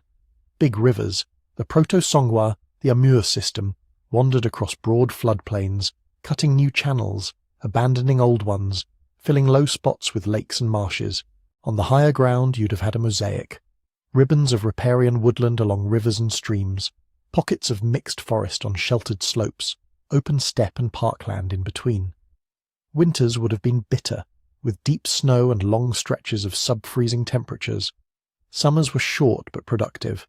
Herds of deer, wild horse, maybe steppe bison, elk, and woolly rhino would move through the open ground. In the forests, boar, smaller deer, and a whole community of small game, birds, and edible plants. Harbin's people, whoever exactly they were on our family tree, were living on the edge of that mosaic. Not in a single habitat, but in the seams between them. Those seams matter. Steppe forest boundaries concentrate resources. You can hunt grazing animals in the open, then retreat to wooded areas for fuel, shelter, and other foods. Rivers add fish, waterfowl, and predictable travel routes. If you know how to read this kind of landscape, it's a buffet. If you don't, it can kill you inside of one bad winter. Surviving that world required an integrated toolkit, not just strong bones and big teeth. Clothing wasn't optional. In these latitudes, even during relatively mild phases, naked apes don't last. We don't have fossilized parkas, but we do have indirect clues from across Eurasia. Cut-marked animal bones showing systematic skinning, stone tools ideal for scraping hides, and, later on, bone awls and needles. Those technologies don't appear out of nowhere at 40,000 years ago. They sit at the end of a long, invisible ramp of experimentation. So picture Harbin's people in layered skins and furs, maybe not tailored in the way Upper Paleolithic sewing allowed, but wrapped, folded, and tied. Hoods and mitt-like coverings, foot wrappings insulated with dry grass, hide belts and thongs to secure everything, basic functional clothing that extended the range of where a group could survive, how long they could stay out hunting, how deep into winter they could push their luck. Shelter was the next non-negotiable. Caves, where available, are obvious refuges, and we know that other Pleistocene humans in northern Eurasia used them extensively. But Harbin's region is also rich in loess deposits and easily worked sediments. That opens the possibility of semi-subterranean houses, pits dug into the ground, lined with wood and brush, roofed with branches and hides, insulated with earth and snow. Archaeologists find these kinds of structures at later sites in cold steppe Asia. Again, the full-blown versions show up late, but the logic behind them would have been attractive much earlier. Even temporary windbreaks and lean-tos could mean the difference between life and frostbite. A group moving along a frozen river might throw up a quick shelter of poles and hides, cluster inside, and let a central hearth do the rest. Because fire wasn't a luxury, it was the centre of the system. Controlled fire use goes back hundreds of thousands of years, probably to our common ancestors with Neanderthals and Denisovans. By Harbin's time, fire mastery wasn't new, but the stakes were higher at this latitude. It dried wet hides and clothing, cracked open marrow-rich bones, turned hard roots edible, and sterilized water. It chased away predators that would happily test a camp full of sleeping primates. It hardened wooden spear tips. It created light in the 16-hour nights of midwinter, turning dark hours into time for tool-making, food processing, and social interaction. And it demanded planning. Stockpiling wood before snow buried everything. Knowing where to find dry kindling in a storm. Carrying embers from camp to camp when ignition was difficult. These are not instinctive behaviours. They are cultural skills, taught and refined. Hunting in that world wasn't just one person with a pointy stick chasing a deer. Large prey in open steppe and patchy forest require coordinated strategy. Think of a small band, maybe 20-30 individuals like we talked about earlier in Africa's bottleneck, but here in a northern Asian setting. The core would be long-term kin, but the hunting party might be made up of the most able-bodied from several nearby bands. Some would scout animal movements along river corridors, reading tracks in dung and subtle cues in vegetation. Others would position themselves downwind along likely paths. Taking down a horse or a deer in open ground with handheld spears is risky, so groups learn to shape the battlefield, driving animals toward bottlenecks, river bends, gullies, patches of dense brush. Some would shout, throw stones, beat sticks, flush the herd. Others waited where the terrain forced the animals to slow or turn. A successful kill meant not just meat, but bone, sinew, hide, fat, and marrow, an entire toolkit's worth of raw material. Sharing that payoff fairly was as important as getting it.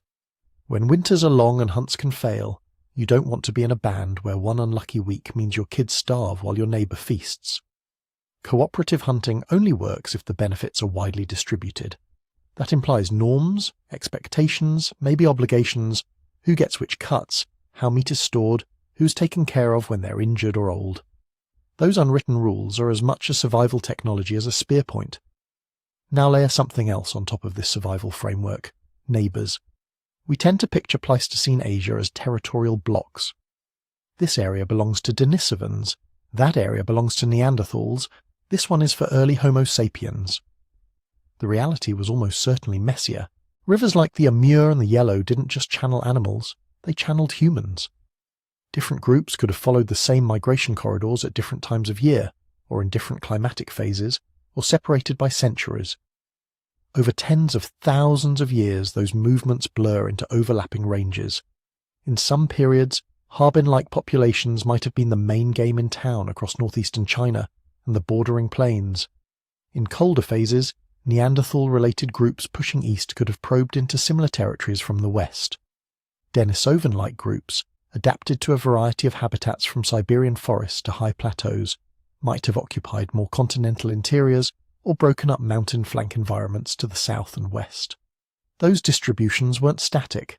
Climate pulses would push one lineage out of marginal zones and open them to another. A valley that was dominated by one population for a few millennia could see a different group move in when glaciers advanced or retreated.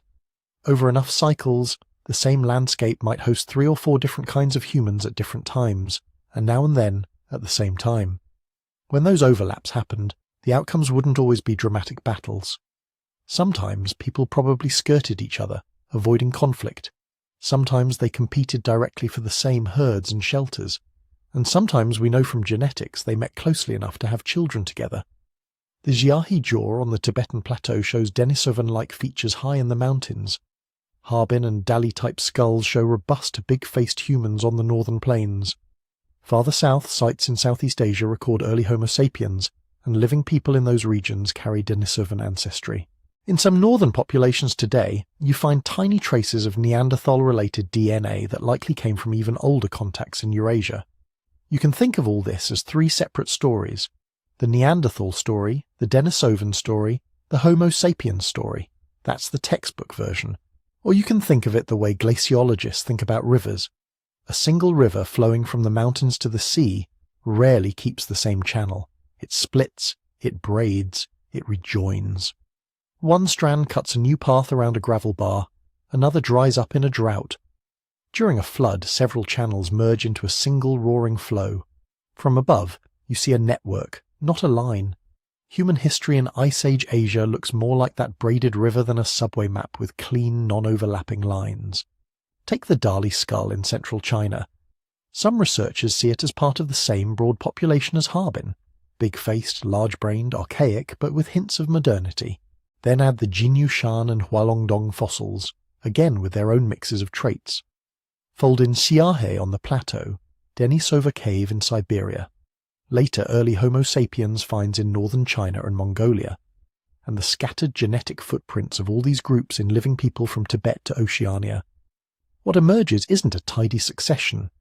First Denisovans, then Harbin-like archaics, then modern humans. It's a set of partially overlapping populations, sometimes isolated, sometimes mixing, sometimes disappearing entirely and leaving only their genes behind in someone else's descendants. In that view, the Harbin skull isn't the representative of a neat, bounded species territory. It's a snapshot from one channel of that braided system at one moment in deep time. Its particular combination of traits, robust face, big brain, archaic features alongside more modern ones, captures the way evolution, climate and social behaviour were interacting in this region.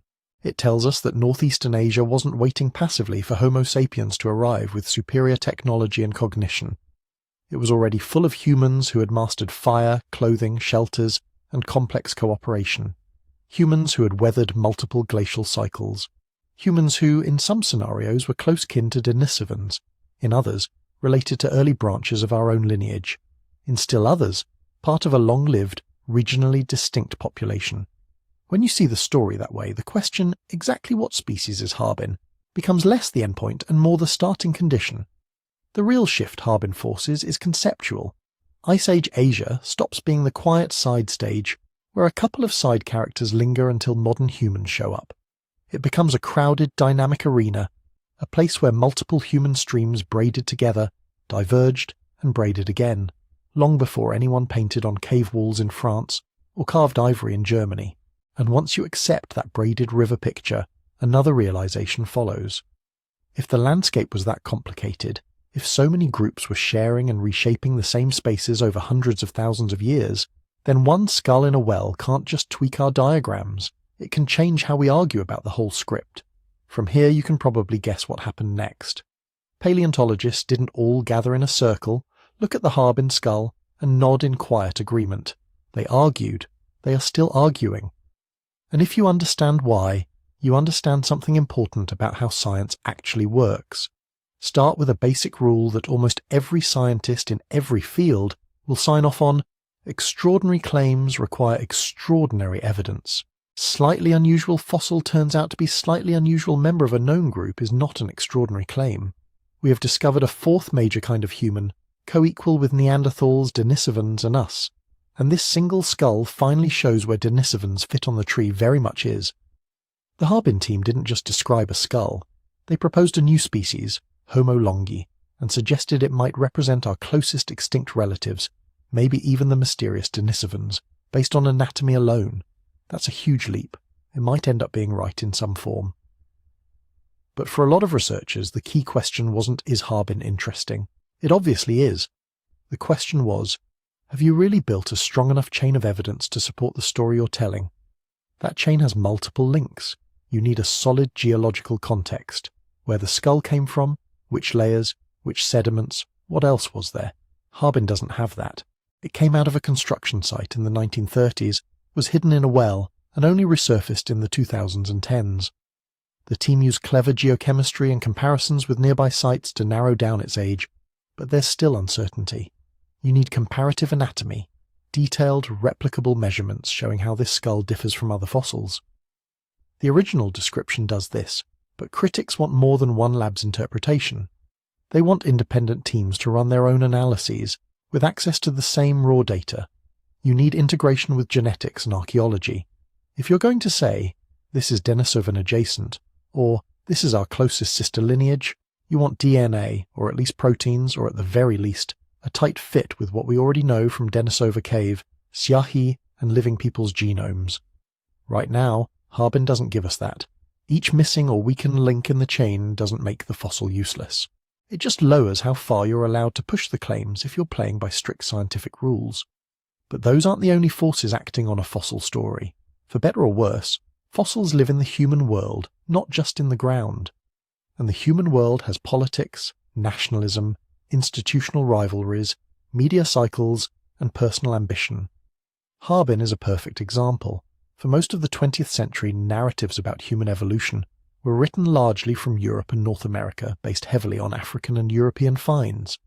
Asia appeared as a side chapter, Peking Man, a few scattered sites in Siberia and the Levant, a Denisovan pinky bone in a Russian cave. Chinese researchers have been pushing back against that Euro-African focus for decades, arguing that East Asia was not a passive cul-de-sac but a central arena of human evolution. That's not propaganda. The fossil record really does show deep, complex human presence across China. So when an exceptionally well-preserved skull emerges from northeast China, in a scientific environment keen to highlight its own importance, the stakes are high. Naming it Homo longi, Dragon Man, isn't just taxonomy. It carries cultural weight. It says, here is a major lineage on our turf that the rest of the world has to reckon with. On the other side, some Western researchers look at this and see a pattern they're wary of. A rush to declare new species based on limited material, wrapped in national pride, amplified by headlines that talk about rewriting human history every other week. They worry that this inflates claims, confuses the public, and makes the whole field look less rigorous.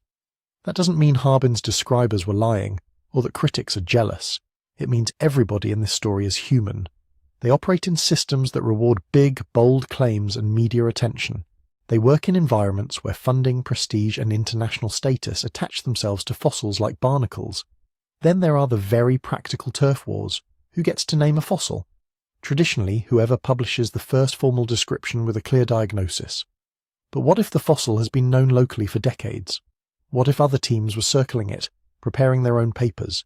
Speed begins to matter as much as care. Who controls access? CT scans, surface models, physical specimens. These are scientific gold. If access is tightly controlled by a small cluster of institutions, critics will ask whether alternative interpretations are being suppressed, even if the actual motives are more mundane. Bureaucracy, conservation concerns, the slow pace of building trust between labs. Who gets to repeat the measurements? Skull thickness, vault shape, face projection, inner ear morphology. These aren't one-button outputs. Different measurement protocols can produce slightly different results. Reproducibility is crucial. Without independent teams checking the numbers, disagreement can harden into camps. Our dataset versus your dataset. This is where the tools of modern science can either pour oil on troubled waters or add fuel to the fire. CT scanning is a revolution. It lets researchers peer inside bones without damaging them, reconstructing brain cases, sinuses, tooth roots, and internal structures. Digital models can be shared around the world in seconds. In principle, that should democratize analysis. A skull in one museum can be studied by a grad student half a planet away. In practice, it comes down to policy. Are the CT datasets made openly available, or only to select collaborators? Are they released quickly, or after years of sitting on a server? Are the file formats standardized, or locked in proprietary systems that require expensive software? Open data tilts the game toward consensus. When many eyes can examine the same digital skull, obvious mistakes get caught. Rogue interpretations that can't survive contact with the raw geometry fade away. If several independent groups run different statistical analyses on Harbin and converge on similar conclusions, that's evidence the community can trust. Peer review is another filter, but it's not a magical gate that only lets truth through. The Harbin papers were peer-reviewed before publication. That means they were scrutinized by a handful of experts chosen by editors. Those reviewers may have raised objections, suggested changes, or accepted arguments that later critics found unconvincing. Peer review is a check against obvious errors and wild claims, not a guarantee of final correctness. What happens after publication, replication, reanalysis, critique in follow-up papers and at conferences matters just as much. If a dramatic fossil claim survives a decade of sustained attack from specialists armed with better scans, more data, sharper methods, it gets promoted from interesting possibility to working consensus. A lot of Homo longi's journey is still in that middle zone. Some researchers think it's a valid, distinct lineage. Others fold it into a broader Eastern archaic Homo population that includes Dali and Jinyu Shan. Some tie it strongly to Denisovans. Others say that's premature until we have molecules. While they hash that out, the media often races ahead. Giant Dragon Man skull rewrites human history as clickable. New Chinese fossil adds nuance to ongoing debates about Middle Pleistocene population structure in Northeast Asia is not. You live at the receiving end of that distortion. So here's a simple toolkit for reading the next big fossil headline, whether it's Harbin or something pulled from a Siberian cave or a jaw found in the Andes. First, look for context, not just claims. Does the article mention how many specimens the new species is based on?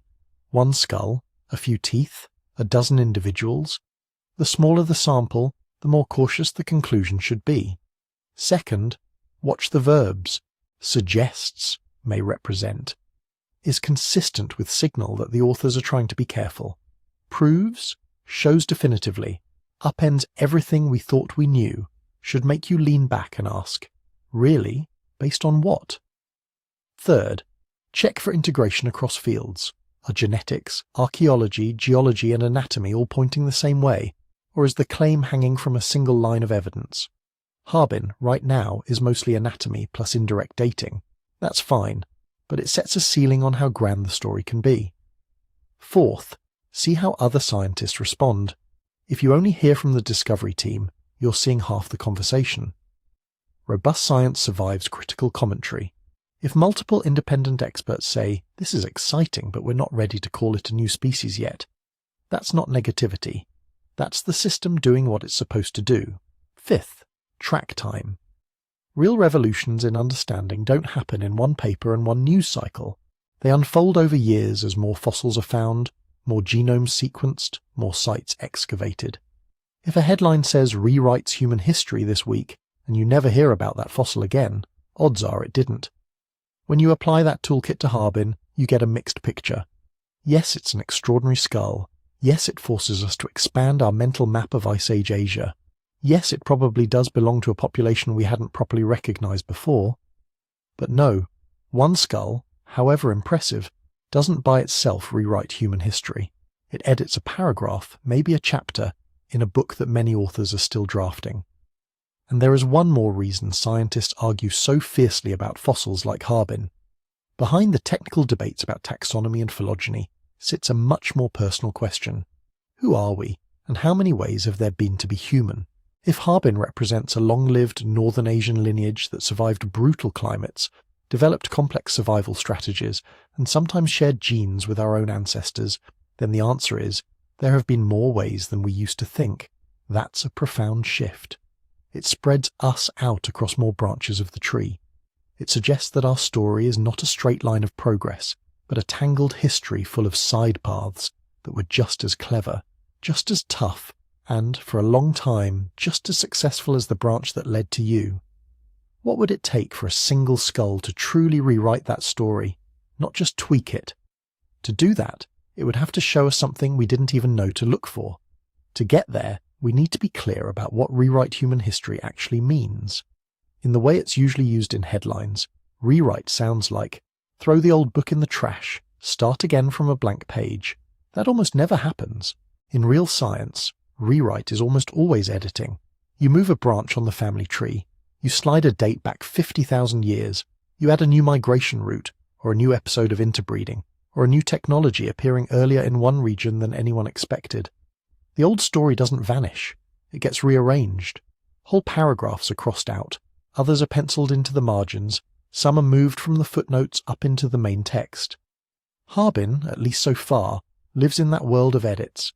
It nudges our sense of how many kinds of humans were in Ice Age Asia, how big and robust some of them were, how they might have coped with cold environments. That's important. But it doesn't yet force us to say, everything you learned about human origins is wrong. However, if some of the bolder interpretations of Harbin and its cousins eventually hold up, then we are looking at changes that are more than just cosmetic. Take the Denisovan question. Right now, Denisovans are mostly a genetic ghost.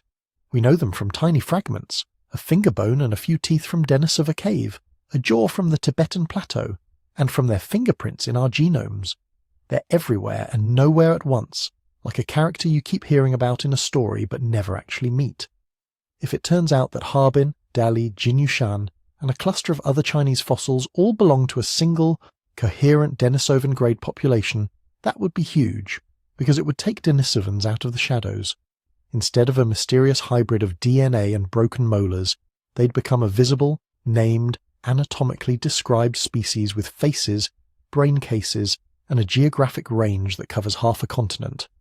We'd be able to match particular features, huge molars, thick brow ridges, long low skulls, massive bodies, to particular genetic lineages in living people.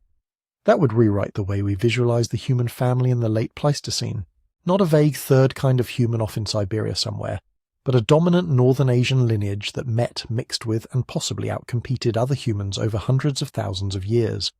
Or push the claim further, suppose Harbin really does represent a distinct species, not just a regional variant.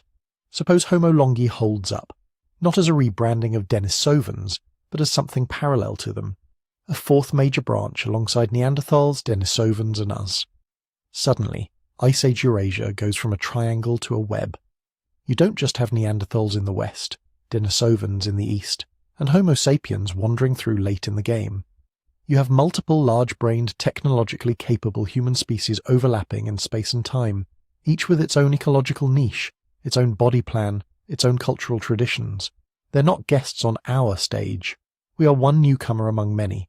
Now imagine geneticists managed to tease out fragments of ancient DNA or proteins from a Harbin-like skull, and those molecules don't sit neatly on the Denisovan branch. They split deeper. They show that East Asia hosted a long-lived lineage that diverged from the common ancestor of Neanderthals and Denisovans, before those two even parted ways. That would drag a whole hidden chapter of our story out into the light. It would tell us that for hundreds of thousands of years, there was a fourth experiment in being human, running in parallel, probably contributing genes to us, possibly handing over adaptive tricks for cold resistance, immune function, or metabolism. And we never recognized it because we've been trying to squeeze every skull into 3 boxes. Or take migrations. Right now, the standard storyboard looks roughly like this. Modern humans evolve in Africa, spread out in pulses starting around 200 to 70,000 years ago, encounter and interbreed with Neanderthals and Denisovans, then eventually displace them. If Harbin and related fossils end up being securely older than that, genuinely Middle Pleistocene, say 300 to 400,000 years or more, and clearly close to us rather than to Neanderthals, that suggests something more radical. It would hint at earlier, now mostly vanished, expansions of our lineage or near relatives deep into Northern Asia. Not just little scouting parties that fizzled out, but substantial durable populations that left big bones and big skulls behind. Tie that to genetic hints of ghost populations, archaic humans that contributed DNA to us but aren't Neanderthals or known Denisovans, and you start sketching a very different picture of our past. Not one big out-of-Africa sweep, but repeated waves. In, out, overlapping, blending, sometimes being pushed back, sometimes leaving fragments of their genomes in isolated modern groups. Harbin, in that scenario, becomes one of the physical anchors for those invisible migrations. Those are the kinds of shifts that deserve the word rewrite. Not because they erase what came before, but because they force us to rethink the structure of the whole narrative. How many actors, how many acts, how many entrances and exits. To move from maybe to this really happened, though, you need evidence that goes far beyond an impressive skull and a clever press release. First, you need rock-solid context. That means a skull found in a layer of sediment whose age you can bracket tightly with multiple dating methods. It means knowing exactly which river terrace, which volcanic ash, which glacial cycle you're dealing with. Ideally, it means associated tools, animal bones, pollen, a whole little time capsule that says, this is the world this human lived in. Harbin doesn't give us that. It was pulled from the ground by workers, hidden for decades, separated from its deposit. That makes its age and surroundings inherently fuzzy, no matter how smart the geochemical tricks are. Second, you need numbers, more bones, more individuals. One skull can be a weirdo. Every species, every population throws up outliers, unusually big, unusually small, unusually robust. When you find half a dozen skulls with similar features across different sites and layers, it stops looking like a quirk of individual variation and starts looking like a pattern. You also want bodies, not just heads. Pelvis, limbs, vertebrae, hands, feet.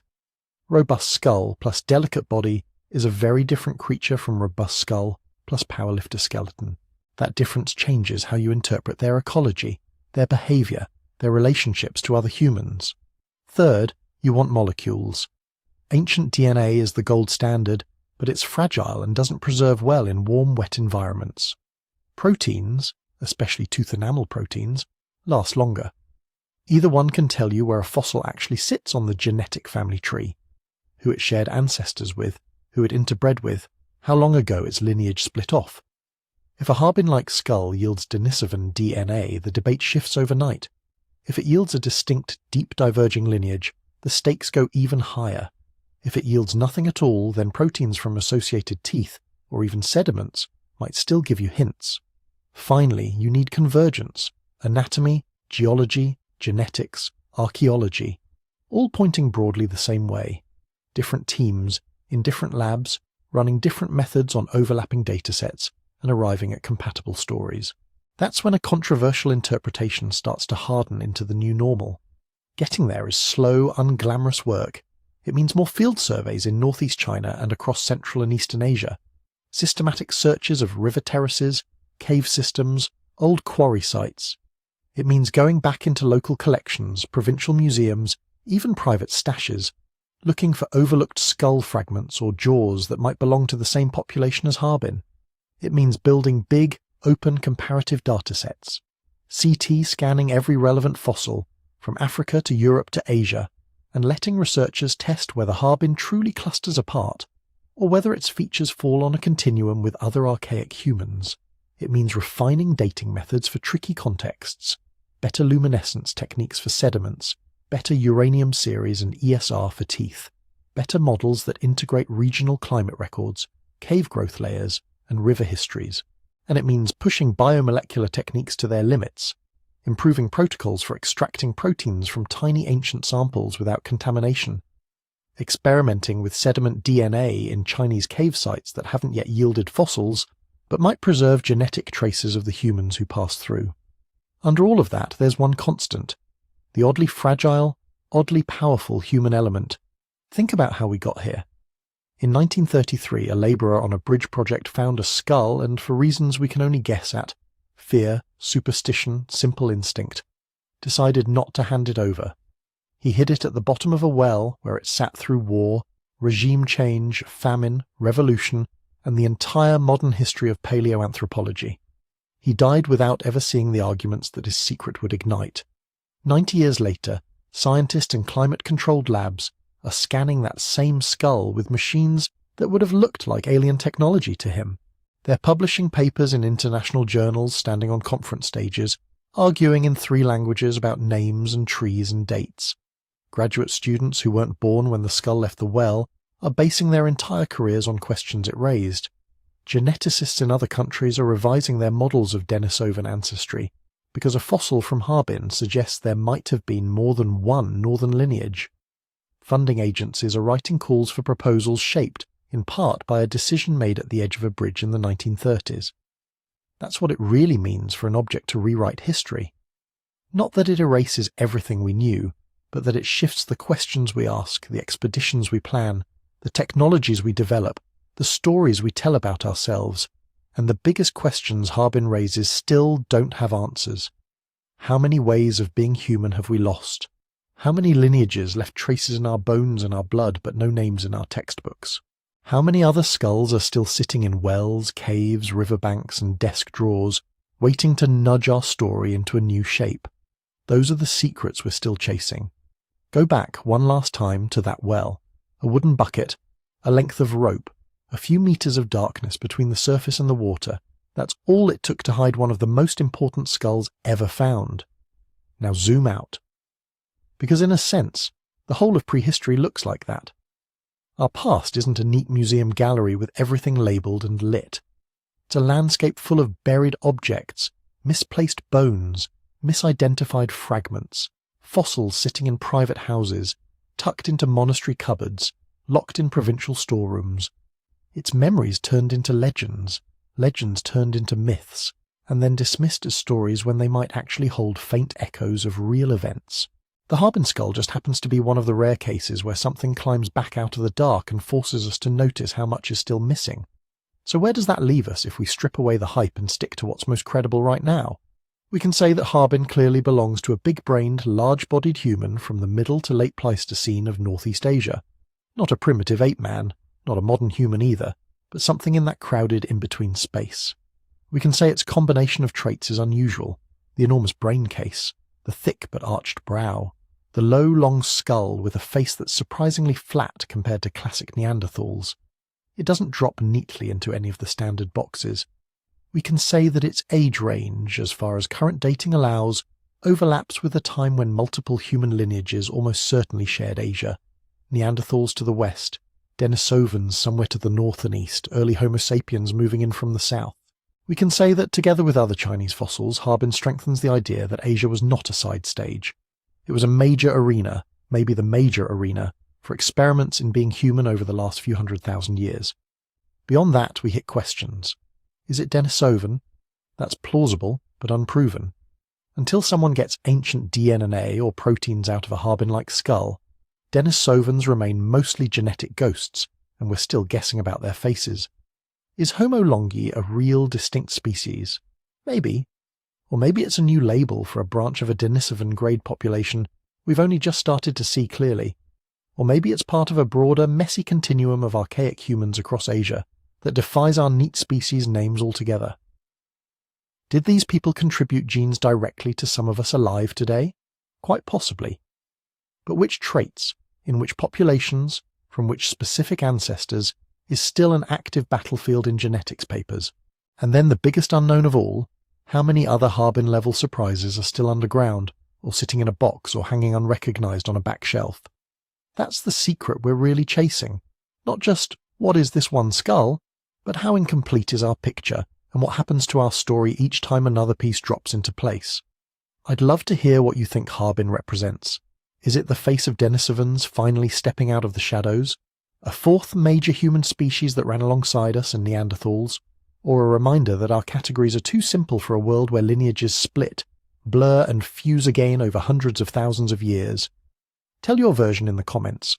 Lay out your theory, what you think this skull was, who it met, how it fits into that web of Ice Age humans. And while you're there, let me know where you're listening from. One of the wildest things about telling these stories is knowing that descendants of Neanderthals, Denisovans, and those African bottleneck survivors are tuning in from every corner of the planet. Drop your city or country below so we can see just how far that ancient network has spread. If you've made it this far, it really helps the channel if you tap like, hit subscribe, and turn on notifications so you don't miss the next deep dive into the stranger corners of our past. It's a tiny click for you, but on this side it makes a huge difference in how many people ever hear about things like a skull in a well that might belong to a lost branch of our family. And if you want to keep wandering through these prehistoric rabbit holes after the video ends, I've put together a whole book of them, from forgotten fossils to vanished migrations and the ghosts still hiding in our DNA. You can read more about it and grab a copy at sleepytimehistory.com, because Harbin won't be the last secret to surface. Somewhere out there right now, a future argument is sleeping in a hillside, a new branch of the family tree is gathering dust in a storeroom, and some ordinary person is walking past a rock face that holds the next skull that will make us redraw our own story. We don't know when those pieces will rise out of their wells, but we can be ready to recognize them when they do.